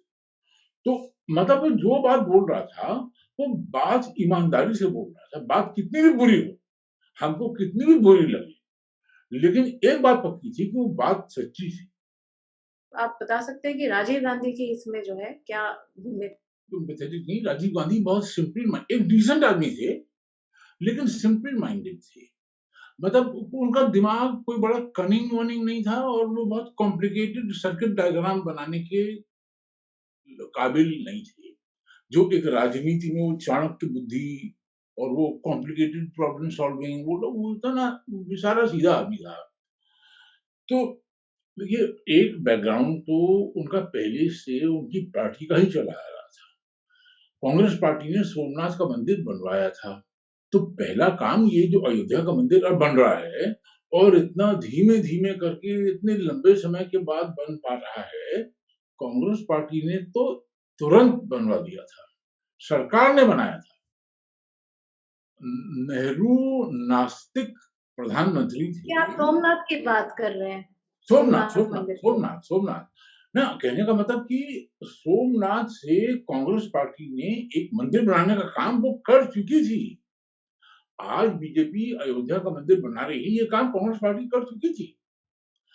अयोध्या की शुरुआत बीजेपी ने नहीं की, कांग्रेस के शासन काल में, मतलब की किसने वो ठीक है, लेकिन कांग्रेस के शासन काल में 22 दिसंबर की रात 1949 1949 नेहरू प्रधानमंत्री थे, तब मूर्तियां रखी गई और ताला बंद हो गया। वहां नमाज होती थी, अब नमाज बंद हो गई। तो कांग्रेस का एक योगदान ये हुआ कि मूर्तियां रखी गई, ताला बंद हुआ, नमाज बंद हुई। उसके बाद 1 फरवरी 86 को राजीव गांधी ने ताला खुलवा दिया। अब ताला खुलवाने में उनके अंदर का हिंदू पेंग मार रहा था कि वो विश्व हिंदू परिषद के 1983 के, यानी 3 साल पहले के एकात्मता यज्ञ से डर गए थे और उन्होंने कहा ताला खोल दो तो हमको हिंदू वोट मिल जाएगा। तो वीर बहादुर सिंह मुख्यमंत्री थे, धार्मिक हिंदू थे, वो तो चाहते ही थे ताला खोले। गोरखपुर के थे वो भी, जहाँ के योगी जी हैं। और उन्होंने अरुण नेहरू से बात की और कह दिया अपने एसएसपी को कि बोल दो कोर्ट में कि हम लॉ एंड ऑर्डर संभाल लेंगे, ताला खुलवा दीजिए। ताला खुलवा दिया। अब हिंदू अंदर जा सकता था गर्भगृह में पूजा करने, ताला खुल गया। अब राजीव गांधी को लगा कि यार हिंदू वोट मिलने का मौका है। 1989 में 9 नवंबर 89 को शिलान्यास रखा गया विश्व हिंदू परिषद द्वारा। अब राजीव गांधी ने जो चालाकी की वो भारी पड़ गई। जब आप हिंदू वोट भी चाहते हैं और मुस्लिम वोट भी चाहते हैं, तो पता लगा कि कभी कभी 2 नाव में सवार होने से आप नदी में गिर पड़ते हैं। राजीव गांधी ने यही किया। क्या हुआ? 9 नवंबर 89 को शिलान्यास राजीव गांधी ने होने दिया। नरेंद्र तिवारी मुख्यमंत्री थे कांग्रेस के और राजीव गांधी कांग्रेस के प्रधानमंत्री थे। इन्होंने कहा कि हम नहीं होने देंगे, कुछ स्पॉट डिस्प्यूटेड है, और ये वो सरकार ने कहा हम नहीं होने देंगे। लेकिन 9 नवंबर से एक दिन पहले योगी आदित्यनाथ के गुरु महंत अवैधनाथ और शीशचंद दीक्षित, जो कि विश्व हिंदू परिषद के नेता थे, ये लोग बैठे और नरेंद्र तिवारी मुख्यमंत्री, बूटा सिंह होम मिनिस्टर, ये बैठे। तो बूटा सिंह ने कहा कि भाई ये तो स्पॉट डिस्प्यूटेड है, आप कर ही नहीं सकते।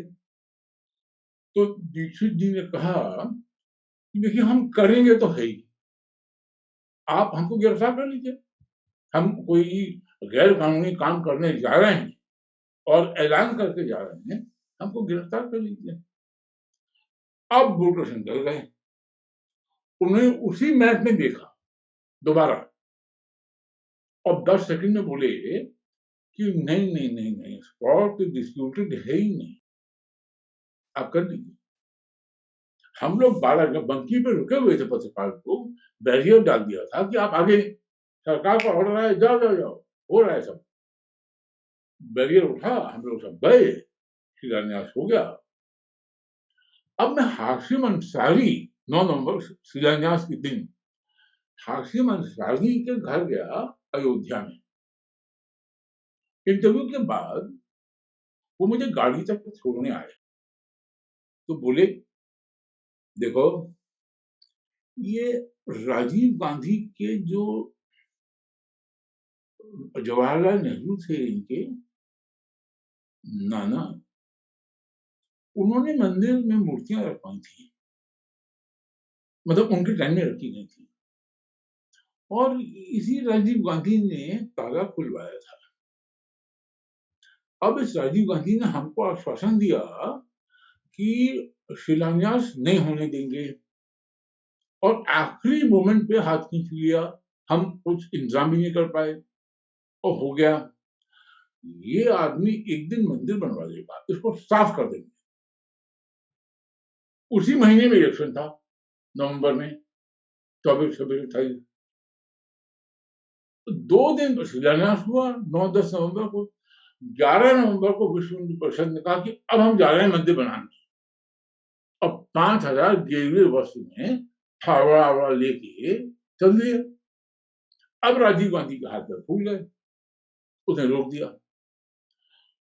राजीव गांधी ने सोचा कि पहले हमने शिलान्यास करवा दिया तो हिंदू वोट मिल गया, अब मंदिर रुकवा दिया तो मुस्लिम वोट मिल गया।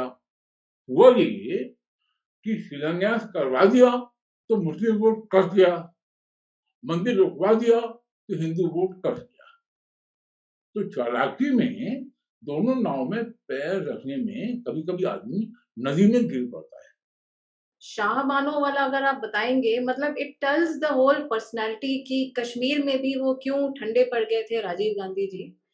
तो ये जो उनका मेंटालिटी है, शाहबानो वाले एग्जाम्पल में आप बहुत बढ़िया तरीके से बताते हैं। एंड आरिफ मोहम्मद खान का भी इसमें रोल बताना चाहिए कि व्हाट रियली अगर सेक्युलर किसी को बोला जाए तो आरिफ मोहम्मद खान को जी, देखिए आप अगर हिस्टोरिकल पॉइंट को देखें कि वो 86 का जो वक़्त था, वो मतलब फरवरी 86 का जो वक़्त था, वो क्या था? अनंतनाग में दंगे हुए थे, जिसके लिए मुफ्ती मोहम्मद सईद को लोग बड़ा मतलब ये 89 से 3 साल पहले की बात है। और पहली फरवरी 86 को मेरा जन्मदिन था, ताला खुला था अयोध्या का। उसी टाइम पे शाहबानो हुआ। एक ही टाइम पे हो रहे हैं सब काम। तो शाहबानो में मतलब राजीव गांधी के सामने ये समस्या आई कि पहले तो उन्होंने कहा कि ये जो मुस्लिम फंडामेंटलिस्ट हैं, मैं इनको ठीक कर दूंगा। तो अपने मंत्री से आरिफ मोहम्मद खान से उनका आरिफ मोहम्मद खान का ये कहना है कि राजीव गांधी ने मुझसे कहा, attack these Muslim fundamentalist, attack attack attack 3 बार बोला। तो प्रधानमंत्री आपको आदेश दिया है, आप मंत्री हैं, आपने अटैक कर दिया। मतलब on the floor of the house his capacity as the minister he attack. अब इन लोगों ने बोट क्लब के मुस्लिम नेताओं ने रही की और धमकी दी, ये पार्लियामेंट में बैठे हैं, इनके घरों में आग लगा दी जाएगी, इनकी टांगें तोड़ दी जाएंगी। तो राजीव गांधी ने आरिफ मोहम्मद खान को अपॉइंटमेंट ही नहीं दिया और आरिफ मोहम्मद खान का इस्तीफा हो गया। तो मैंने आरिफ भाई से पूछा कि आरिफ भाई क्या हुआ? तो बोले कि यार राजीव गांधी को किसी ने समझाया कि देखो महात्मा गांधी को हिंदू फंडामेंटलिस्ट ने मार डाला, इंदिरा गांधी को सिख फंडामेंटलिस्ट ने मार डाला, तुमने मुसलमानों की बात नहीं मानी तो तुमको मुस्लिम फंडामेंटलिस्ट मार डालेंगे। और राजीव गांधी डर गए।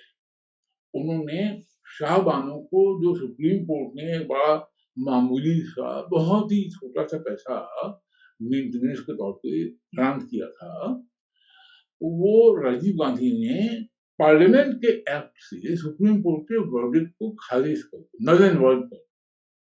मतलब उन्होंने जो मुल्ला मौलवी जो थे, उन लोगों को खुश कर दिया कि हम तुम्हारी शादी टूट भी जाए तो भी हम उस औरत को जो एग्रीव्ड है, हम कोई मेंटेनेंस के लिए हम नहीं, मतलब तुम जो भी चाहते हो मनमानी वो करो, जाओ।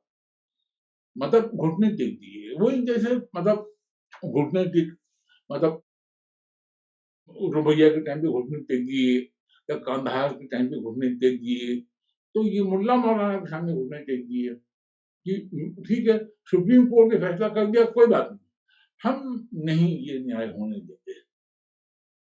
तो जी राजीव गांधी का इससे चरित्र पता लगता है कि उनके अंदर पे अपने अंदर की भावना नहीं थी कि न्याय क्या है, अन्याय क्या है, धर्म क्या है, अधर्म क्या है।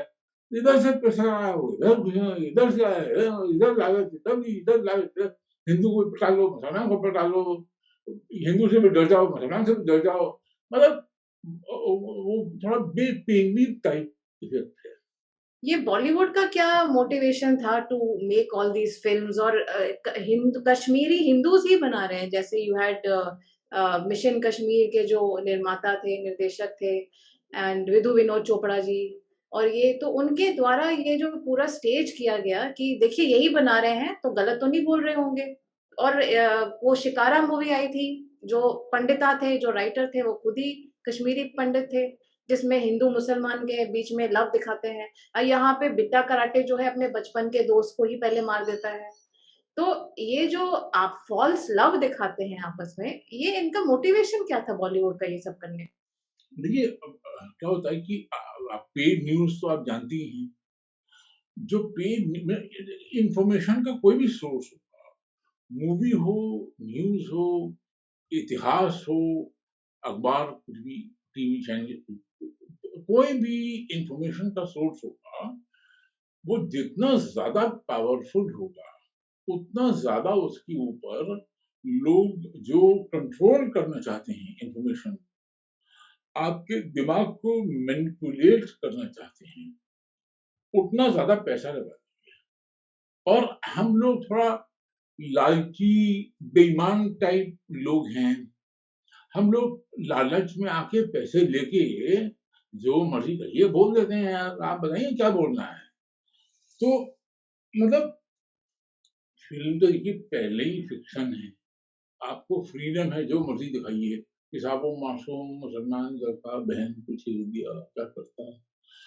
तो मिशन कश्मीर में वो एक लड़का है, एक छोटा बच्चा है। अब संजय दत्त एक जेन्युइन उसमें एनकाउंटर में जाता है, वो हो जाती है, मतलब अनचाहे में भी कोई किलिंग हो जाती है, जो एक मासूम होता है, वो ठीक है। यार आप ये तो दिखा रहे हैं कि उसके माँ बाप को संजय दत्त की गोली से मर गए, तो अब उसको पता लगा तो अरे यार, संजय दत्त को बंदूक लेके कहीं पे भी जाना क्यों पड़ा? तुमने मदरसे में जिहाद न सिखाया होता, तुमने AK-47 न दी होती, तुमने मासूम लोगों को मारने का काम न किया होता, तुम आतंकवाद न कर रहे होते, तो हमें पागल कुत्ते ने काटा था कि हम तुमसे लड़ने पहुंचते बंदूक लेके। जिम्मेदार हमें कि तुम हो, कैंसर फैला के रखा हुआ है आतंकवाद का। वो नहीं, कुछ नहीं, कोई मदरसा नहीं है, कोई जिहाद नहीं है, कोई AK-47 नहीं है, कोई अपराध नहीं है, केवल एक मासूम लड़का है। और उसको पता चला कि ये संजय दत्त था, और वो उन लोगों के पास चला गया जिनके पास गन थी और उनकी नीयत थी, हाँ हम तुम्हारे साथ हैं। ये ड्रामेबाजी, ये लोग केवल पैसा नहीं कमाते हैं, पैसा तो आप ईमान का काम करके भी कमा सकते हैं ना। मतलब इन फिल्मों की कमाई से कहीं ज्यादा कमाई विवेक अग्निहोत्री की कश्मीर फाइल्स की हुई है। तो पैसा तो ईमान से भी कमा सकते हैं ना। बेईमानी मनकीत का पैसा वहां कमाने पे, के। जी वहां पे तो ये सारा मतलब वहां पे जो भी सरकार थी वहां पे गुंडा था, there was lot of dons वगैरह, तो उनको हर रोज हफ्ता भी देना पड़ता था, सर पे गोली भी लगाई जाती थी। तो वहां का भी गवर्नेंस, लॉ एंड ऑर्डर सब फेल था। एंड सो हाँ यू सी, तो वो उस उनको खुश करने के चक्कर में अपने में भी लग गए, ये हमें बेवकूफ बनाने के चक्कर में। हाँ, नहीं, और दूसरी क्या होता है कि कभी कभी ना ये जो ऐसे लोग होते हैं, लेकिन बिना नाम लिए, ये इन लोगों के मन में अपने धर्म को लेके एक अपोलोजेटिक सी भावना है। अपने धर्म को इतना पवित्र धर्म है जो कि सबके मंगल की प्रार्थना करता है, पूरे ब्रह्मांड की शांति की प्रार्थना करता है। वनस्पति की शांति हो, ग्रहों की शांति हो, औषधि की शांति हो, सबका मंगल हो, सबका भला हो। पूरी दुनिया हमारा परिवार है। वो गाय की माँ के रूप में पूजा करता है, नदी की माँ के रूप में पूजा करता है, तुलसी पीपल को जल चढ़ाता है। मतलब बिल्कुल एक बहुत ही सात्विक, पवित्र, नॉन वायलेंट, इंक्लूसिव मन का आदमी है, मतलब इंसान है। अब इन लोगों के मन में ना अपने धर्म के प्रति एक हिकारत की भावना होती है। इनके अंदर एक कोई हीन भावना होती है, जो मैकॉले ने भर दी कि तुम लोग तो नाकारा, बिल्कुल बुद्धू और गिरे हुए। और अरे इनके अंदर कोई आत्मसम्मान, कोई देखिए बचपन में संस्कार नहीं मिल पाए होंगे ना, घर के बड़ों के पास ही संस्कार नहीं रहे होंगे ना, वो संस्कार देते क्या, उन्हीं के पास संस्कार नहीं रहे होंगे, तो ये संस्कारहीन हो गए बड़े। अब ना इनके मन में अपने धर्म के प्रति कोई श्रद्धा है, ना देश के प्रति कोई प्यार है, ना इंसानियत, ना न्याय, ना धर्म, कुछ है ही नहीं ना। मतलब कचरा है, कीड़े-मकोड़े की तरह, मतलब देखने में तो ठीक-ठाक इंसान है, लेकिन यूँ इंसान की है कि क्या है ये तो ईश्वर जानते हैं। तो अब मतलब ये लोग, इनको अगर पैसा भी मिल जाए, तो ये तो पहले से ही मान के बैठे हैं कि हिंदू धर्म बिल्कुल गलत है और इस्लाम तो बिल्कुल ही एकदम पाक पवित्र इंसानियत का, जो कि शांति का पाठ पढ़ाता है, तो पहले से मान के बैठे ही हैं।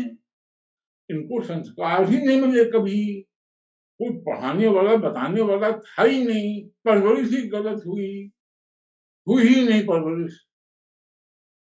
तो ऐसे लोग जो मानसिक तौर पे बीमार हों, अपने देश से नफ़रत करते हों, उनको देश से नफ़रत करने के लिए इनाम भी मिल जाए, तो सोने में सुहागा।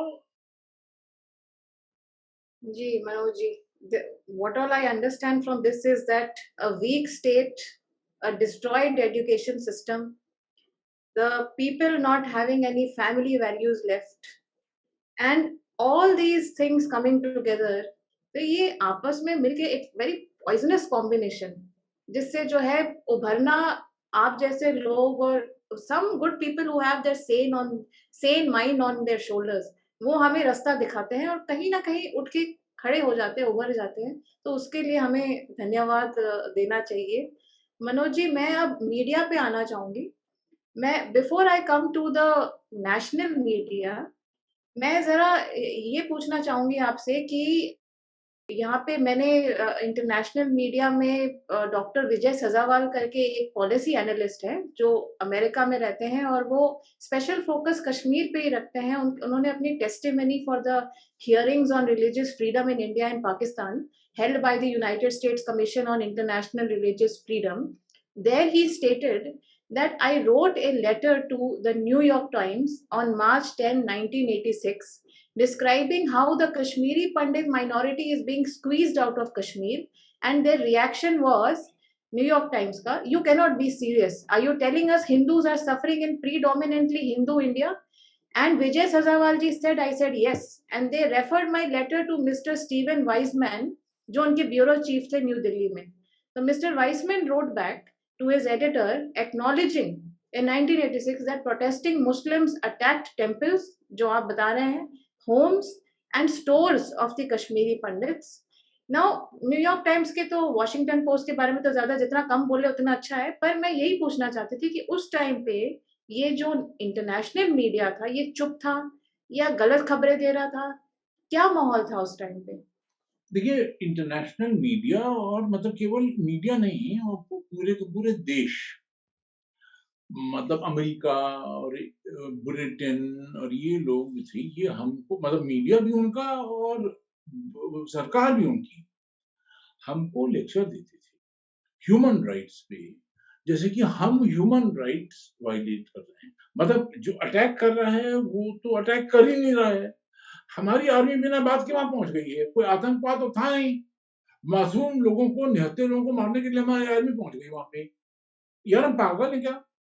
मतलब 1991 में हम अमेरिका गए एक फेलोशिप पे, तो बीच में एक दिन छुट्टी थी वॉशिंगटन में, तो उन्होंने कहा कि भाई आप क्या चाहते हैं, छुट्टी का दिन है। तो मैंने कहा देखिए आपके यहाँ जो स्टेट डिपार्टमेंट में इंडिया पाकिस्तान डेस्क देख रहा हो उससे मिलवा दीजिए। तो उन बोले कि नहीं वो इंडिया पाकिस्तान एक डेस्क नहीं है, तो किससे मिलेंगे? मैं इंडिया वाले से मिलवा। अब उन्होंने मुझे लेक्चर देना शुरू कर दिया कि आप ह्यूमन राइट्स का वायलेशन कर रहे हैं। तो अब मैं उनको बता रहा हूँ, वो पहले से ही उनकी जो ब्यूरोक्रेटिक पूरी ब्रीफिंग हुई हुई है वो हुई ही गलत हुई हुई है ना। तो और पाकिस्तान बड़ा प्रोपेगेंडा वॉर में बड़ा आगे था, ताकि ये बहुत ज्यादा उनको ब्रेन वॉश करते थे। तो मैंने फिर उनसे कहा, मैं कहा देखिए हम आपके नेचुरल एलाइज हैं और पाकिस्तान आपका एलाई वैलाई नहीं है।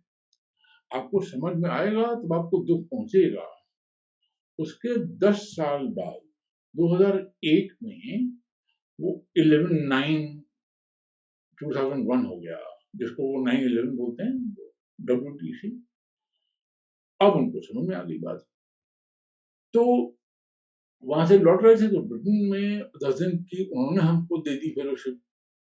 चलिए आप यहाँ भी घूम फिर लीजिए, हम आपको दिखाते हैं।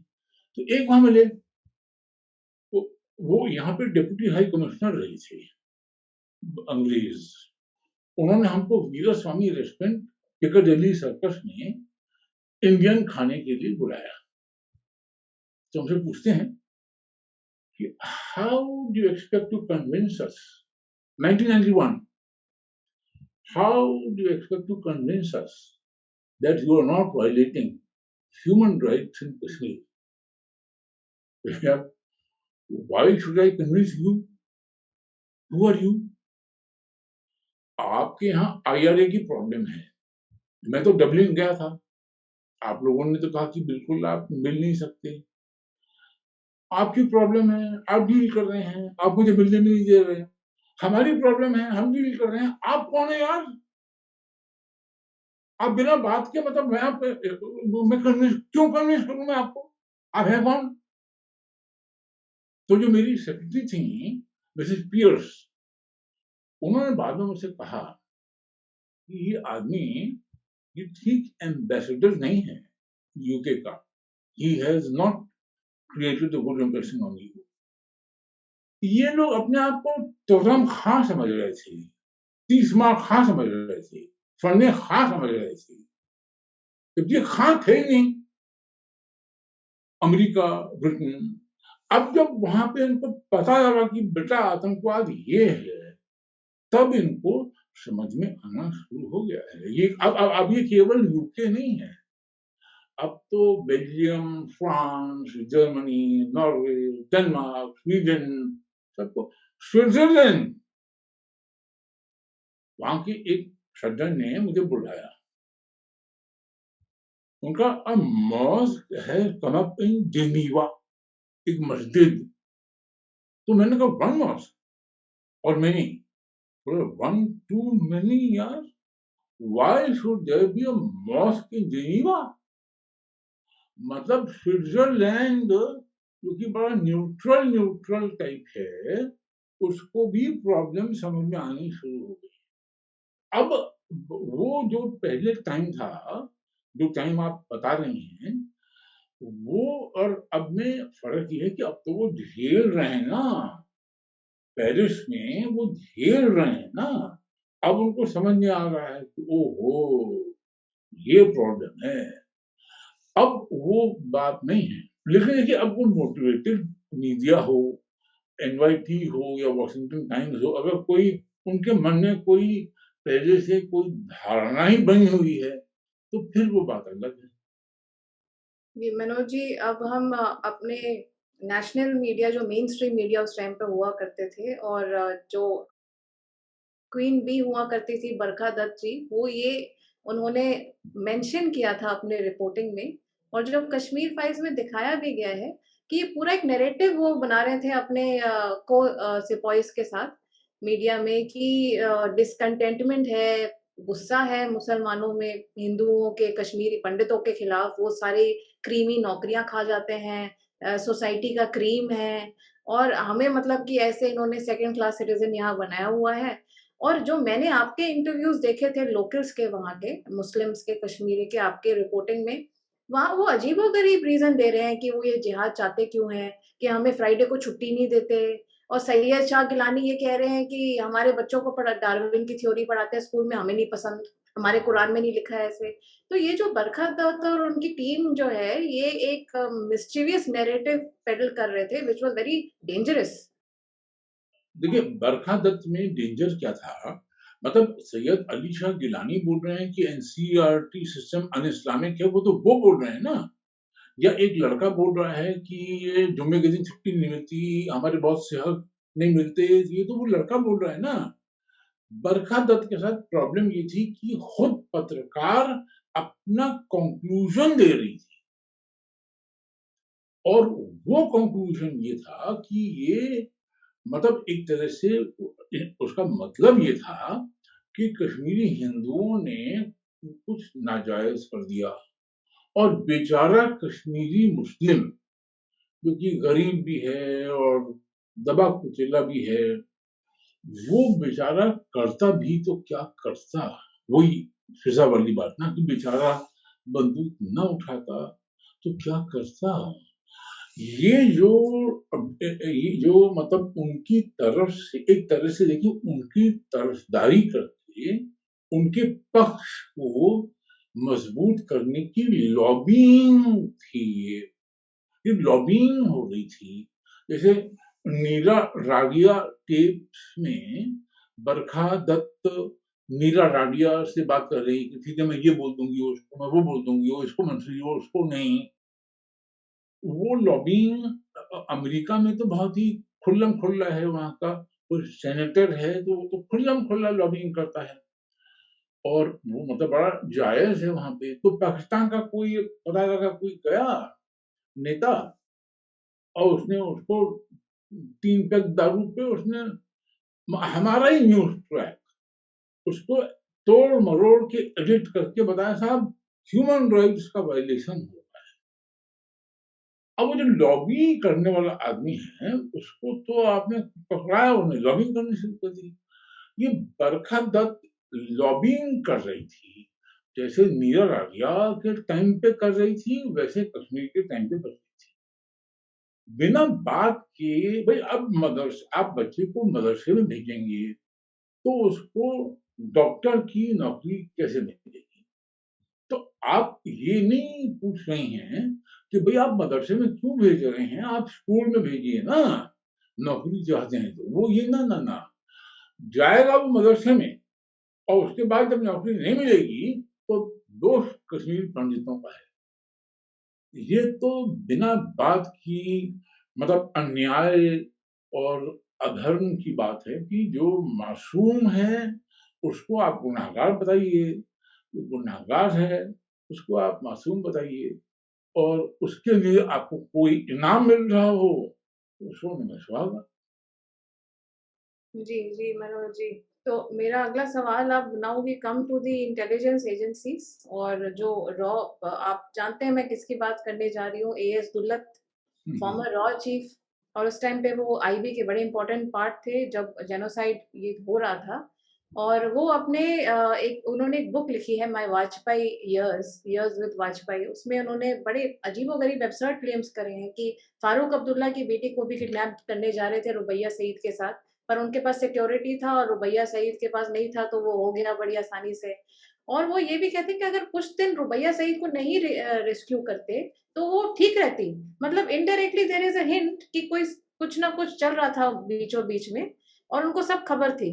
अब वो कश्मीर फाइल्स को भी प्रोपेगेंडा फिल्म कहते हैं, वो कहते हैं कि जगमोहन को भी वो गवर्नर जगमोहन को अजीबोगरीब बातें कहते हैं, और आईएसआई को तो कहते हैं कि अगर मेरा बस चलता तो मैं आईएसआई का चीफ बन जाता, इतना पावरफुल है वो।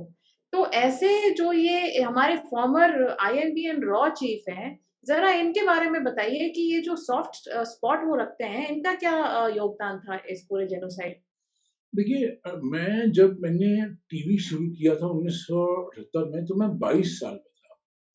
तो मैंने ईमानदारी से आपको बताया कि बस मैं तो हीरोपंती करने के लिए आया था, कि मेरा चेहरा पहचाना जाए और लड़कियाँ मुझे ज़्यादा तवज्जो दें, इतना ही मकसद था। ये दौलत जो है ये रिटायरमेंट के बाद वो 22 साल के नौजवान की हीरोपंती करने में अभी भी लगे हुए हैं। इनको ग्रो अप कर जाना चाहिए, बुजुर्ग हैं। देखिए, मैंने इनका एक इंटरव्यू सुना करण थापर के साथ। मतलब अब करण थापर तो मैं क्या बताऊँ, मतलब शर्म भी आती है। लेकिन खैर अब आपका सवाल दुलत पे है। दुलत करण थापर से कह रहे हैं कि देखो, श्रीनगर में एक टेररिस्ट सेल है और ये बड़ा प्रोफेशनल सेल है और इसके बारे में किसी को पता नहीं है। ये कौन लोग हैं कोई जानता नहीं है और राहुल भट्ट की जो हत्या की ये टेररिस्ट सेल ने की। इनको पता लग गया कि राहुल भट्ट तहसील में काम करता है और तहसील में काम करने वाला आदमी इनके लिए खतरनाक हो सकता है। तो ये प्रोफेशनल सेल ने उसके बारे में पता लगा लिया, उनको पता लग गया। ये बड़ी बात है कि उनको पता लग गया। अरे यार, 10 साल से वो आदमी तहसील में काम कर रहा था, कैंप में रह रहा था, किसको नहीं पता था बेवकूफ? पता लग गया। प्रोफेशनल सेल के बारे में मुझे तो पता है, लेकिन और किसी को नहीं पता है। तो तुम्हें कैसे पता यार? तुम्हारा प्रोफेशनल ऐसा क्या टाँका है कि तुमको पता है, बाकियों को नहीं पता? और हमारे रॉ चीफ को नहीं पता, तुमको पता है? यार, ग्रो अप मैन। मैं तो 22 साल की उम्र में ऐसा लौंडा था। यू आर नॉट अ लौंडा यार। Grow up man, grow up. And now अब हम इसके चौथे पहिए पे आते हैं, जो इंटेलेक्चुअल्स जिसको कहते हैं, इंटेलेक्चुअल्स। और ये डफली बजाने वाले कश्मीर फाइल्स में भी इन्होंने दिखाया है। तो ये बुकर प्राइज भी जीत जाते हैं, नोबेल प्राइज भी जीत जाते हैं, पुलित्जर प्राइज भी जीत जाते हैं। किस चीज के लिए जीत रहे हैं पुलित्जर प्राइज? फोटोग्राफी की। एक फोटोग्राफ है जिसमें एक स्टोन पेल्टर पूरे वैन पे चढ़ा हुआ है पुलिस के, और वो बिल्कुल विंडशील्ड में पत्थर मार रहा है, and that wins Pulitzer prize. और फिर निवेदिता मेनन है, जेएनयू की प्रोफेसर, जो कहती हैं कि India has illegally occupied Kashmir. और फिर अरुंधति रॉय है, जो कहते हैं India was never N Kashmir was never an integral part of India. फिर अमर्त्य सेन वो कहते हैं, नोबेल प्राइज फॉर इकोनॉमिक्स, कि आई एम अशेम्ड जब ये 370 हटा था। तो थोड़ा इनके बारे में भी बताइए कि इन्होंने क्या मतलब यहाँ पे माजरा बना। देखिए, मेरा ये मानना है कि जितने भी ये इंटेलेक्चुअल, सेक्युलर, लिबरल, प्रोग्रेसिव लोग हैं, इन लोगों के सामने अगर आप सनलाइट दिखा दें, तो ये न केवल एक्सपोज हो जाएँगे, बल्कि ये they will run for cover.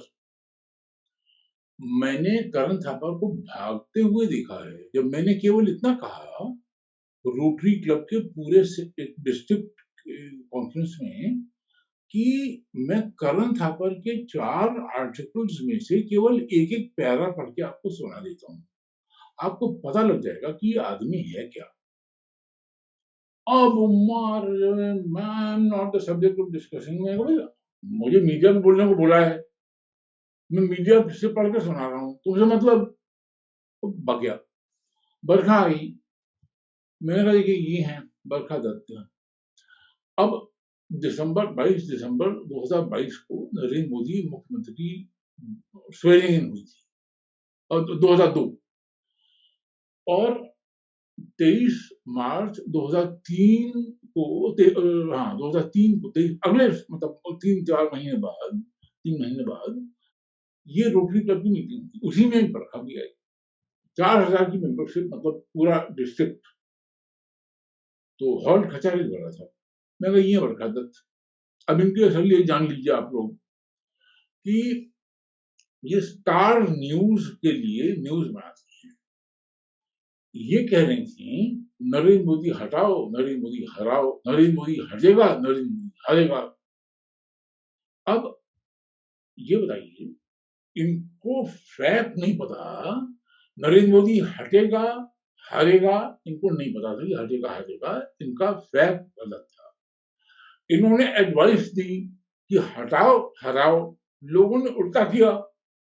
182 में से 181 लड़ी जा रही थी, 127 जीत गया।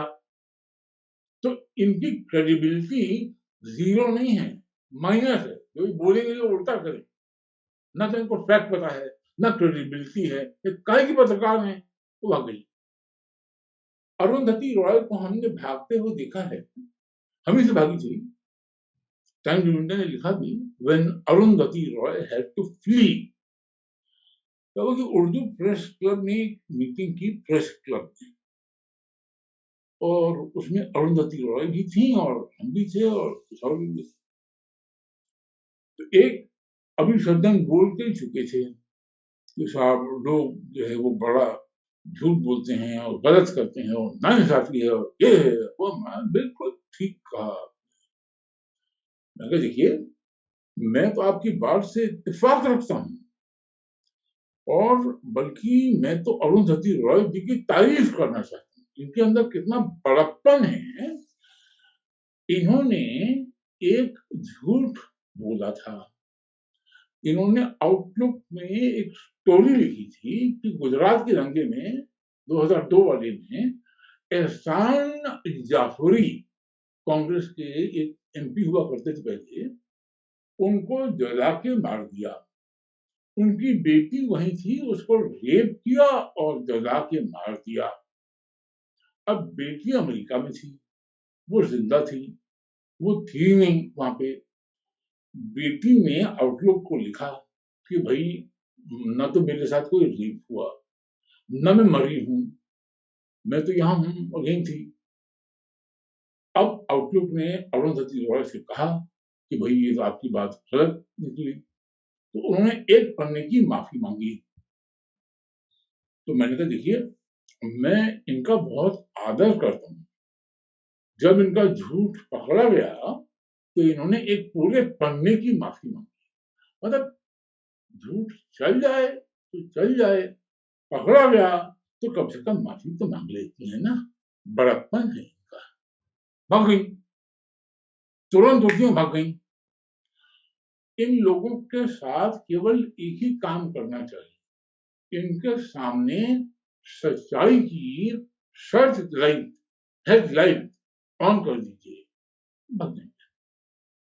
The supreme court some time ago उन्होंने डिसमिस कर दिया था कश्मीरी हिंदू जेनोसाइड पिटिशन जब लेके गए थे। वो कहते हैं कि बहुत देर हो गई है और ये सब कम्युनल डिसहार्मनी को वो जो अफेक्ट कर सकती है कम्युनल हार्मनी को। तो ये तो पता नहीं कब हार्मनी था, पर वो कह रहे हैं कि कम्युनल डिसहार्मनी को ये कॉज कर सकता है।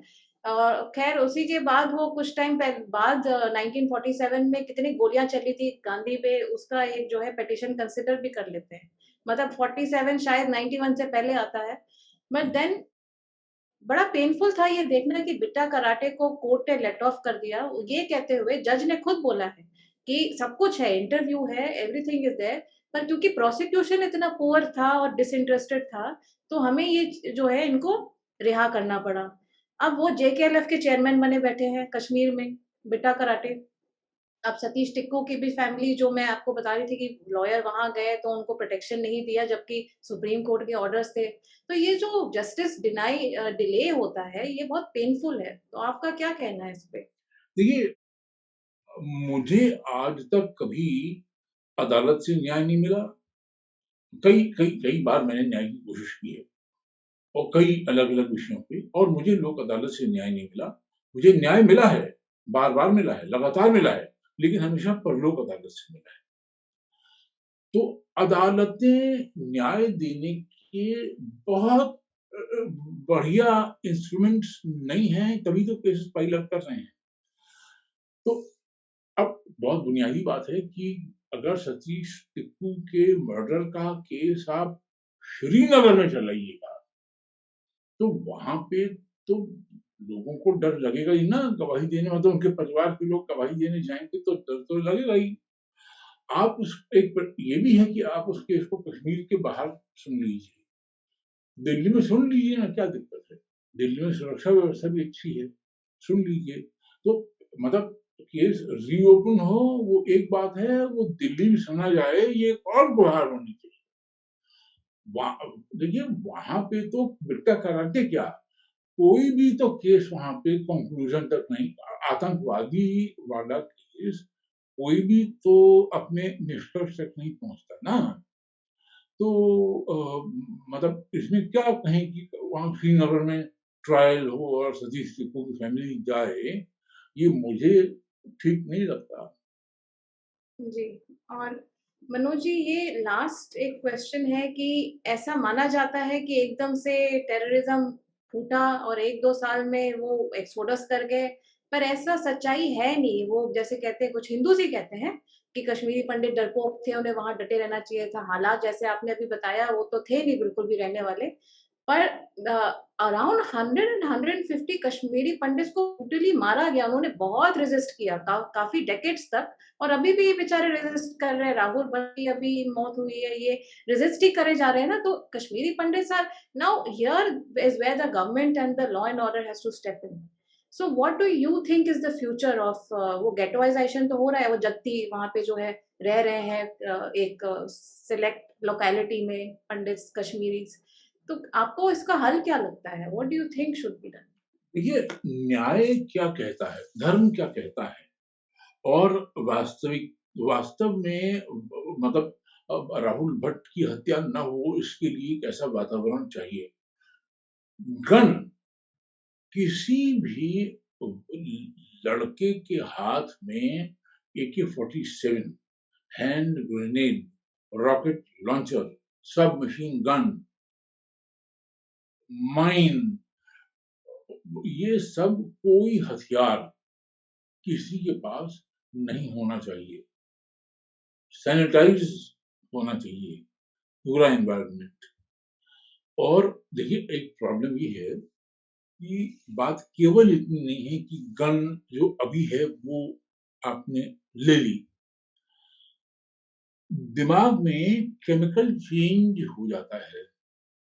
जब कन्विंस हो जाता है ना लड़का कि जिहाद करना है, एक होता है फिजिकल चेंज कि मतलब पानी है, आपने ठंडा किया, बर्फ बन गया, आपने गर्म किया, पानी बन गया, ज्यादा गर्म किया, भाप बन गया, फिर ठंडा किया, फिर पानी बन गया। ये फिजिकल चेंज है, चीज वही की वही है, लेकिन केवल मतलब सॉलिड लिक्विड गैस का फर्क है। केमिकल चेंज मतलब आपने एक कागज लिया और आग लगा दी, अब वो कागज जल गया, अब वो राख से कागज बना के दिखाइए। आपको केवल बंदूक लेने से आपकी समस्या का पूरा समाधान नहीं होगा। वो जो दिमाग में केमिकल चेंज आ गया है, वो दूसरी बंदूक लाने के लिए आतुर रहेगा और जहां मौका मिलेगा कोई उसको पकड़ा देगा कि ले तो ले लेगा। इस संभावना से भी आपको मुकाबला करना पड़ेगा। जब आप वो सुरक्षा दे पाएंगे तब हमारे कश्मीरी हिंदू वहां मतलब फल फूल पाएंगे। उससे पहले तो जान खतरे में है ही है।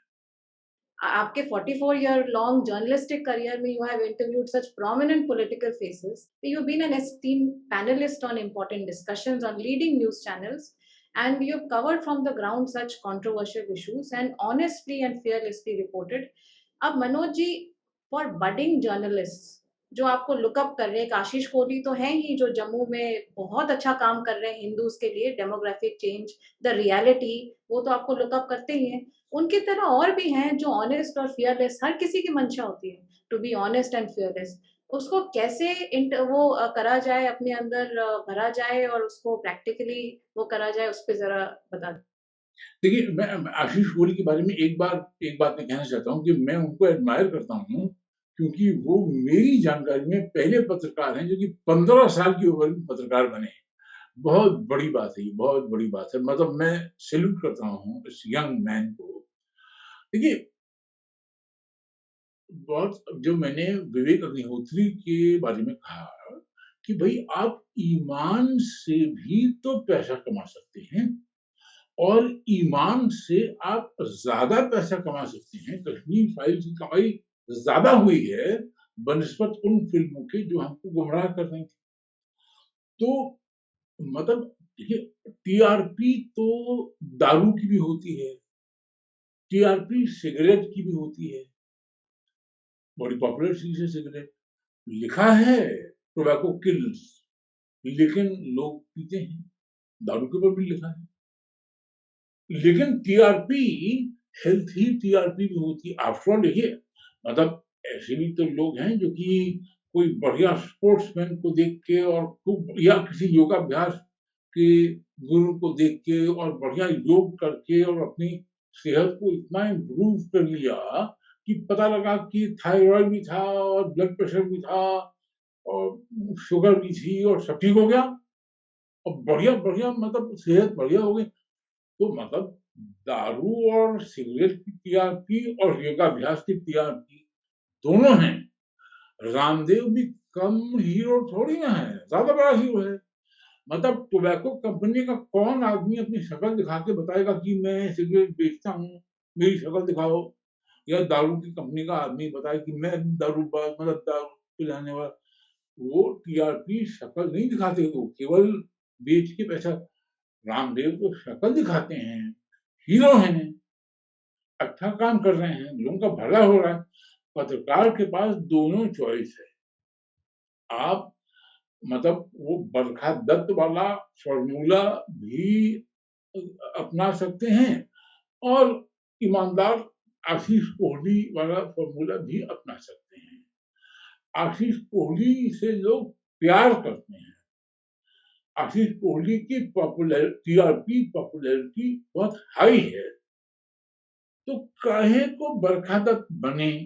क्योंकि बरखा दत्त कहीं मुँह दिखाने लायक नहीं है, मतलब कहीं वो अगर कश्मीरी हिंदुओं की महफ़िल में आ जाएँ, तो जो सवाल-जवाब होंगे वो झेल नहीं पाएँगे। तो मतलब कहने का मतलब ये कि रास्ते दोनों हैं और ऐसा नहीं है कि ईमानदारी की और निर्भीकता की पत्रकारिता कोई बड़ी मुश्किल है, वो वही है। पर इतना है कि मिल्खा सिंह जब प्रैक्टिस कर रहा था, तो उस टाइम पे वो पसीना बहा रहा था। उसका रिज़ल्ट मिला कि वो चैंपियन बन गया और मतलब फ्लाइंग सिख का दर्जा मिल गया। तो वो पसीना तो बहाना पड़ेगा। वो आसान वाला रास्ता नहीं है कि बैठे-बैठे लेक्चर दे दिया कि ये कश्मीरी हिंदू और हाय हाय मेरे मुसलमान। वो आसान रास्ता नहीं है। थोड़ा ग्राउंड वर्क करना, सबूत देना पड़ेगा, बात का सबूत देना पड़ेगा। लेकिन एंड में बात तो जो सही होगी वो ही मानी जाएगी। नमस्कार मनोज मनोज जी, बहुत-बहुत आपके आभारी हैं हम। और क्वेश्चन से पहले मैं ये बताना चाहता हूँ कि आपका जो ये रिकॉर्डिंग है, as far as this Bitta Karate is, that was a game changer for this movie also, Kashmir files. अगर वो रिकॉर्डेड नहीं होता, तो मुझे लगता है कि इस टाइप की मूवी नहीं बनती। So all credit goes to you, brave man, and you can say this is the one of the best journalism that we have witnessed, especially जब peak of militancy था। और आपका जी। सुना मैंने कि you have this had this interview in Jammu में, तो thanks for that. कि आपको क्या लग रहा है कि कोई नीति है गवर्नमेंट ऑफ इंडिया को, सब्सटेंशियल नीति है to rehabilitate back Kashmiri half a million people? Main बात इनकी पार्टी के स्पोक्स पर्सन्स क्या बोलते हैं, वो मेरी नज़र में कोई बहुत महत्वपूर्ण बात नहीं है, क्योंकि वो नरेंद्र मोदी और अमित शाह के मन की बात पूरी तरह जानते नहीं होंगे। मुझे नरेंद्र मोदी और अमित शाह पे ये भरोसा तो पक्का है कि ये चाहते हैं कि कश्मीरी पंडित अपने घर जाके सुरक्षित रह सकें। लेकिन ये काम इतना बड़ा है कि जल्दीबाजी में करने में हमारा ही नुकसान हो सकता है। हमारे ही कश्मीरी पंडित्स को नुकसान पहुंच सकता है। I think we should sanitise the आपका वो कहना ठीक है, मैं मानता हूं कि जिहाद खत्म नहीं होगा, लेकिन जिहाद दुनिया से कहीं से खत्म नहीं हुआ तो यहाँ से कैसे खत्म हो जाएगा? मदरसे में जिहाद का कॉन्सेप्ट तो पढ़ाया ही नहीं जाएगा। वो तो कंपल्सरी है, मतलब वो तो हर मौलवी हर मदरसे में हर बच्चे को जिहाद मतलब सिखाएगा ही सिखा। वो तो मजबूरी है उसकी, कंपल्सरी है। मतलब कुरान शरीफ का एक भी अक्षर वो डिलीट थोड़ी ना कर सकता है। तो वो तो पूरा सिखाएगा। लेकिन देखिए, एक कॉन्सेप्ट सीखना अलग बात है और बंदूक लेके उसके आधार पे मासूम लोगों को मारना अलग बात है। जितने बच्चे मदरसे में जाते हैं सबके सब बंदूक नहीं उठाते। तो जिन्होंने उठाई है उनके हाथ में भी बंदूक न रहे और उसके बाद कश्मीरी पंडित वापस जाएं तो दे विल गो टू, हम कहते हैं, मैं ये नहीं कह रहा हूं कि वो बिल्कुल नॉर्मली मिंगल कर जाएं। हो सकता है जो पन्नू कश्मीर ने एक अलग वो एरिया मांगा है, हो सकता है वैसा कोई फॉर्मूला बन जाए तो भी अच्छी बात है। लेकिन तब भी गन कल्चर तो खत्म करना ही पड़ेगा, वरना वो उस एरिया में जाएंगे, वहां मारेंगे।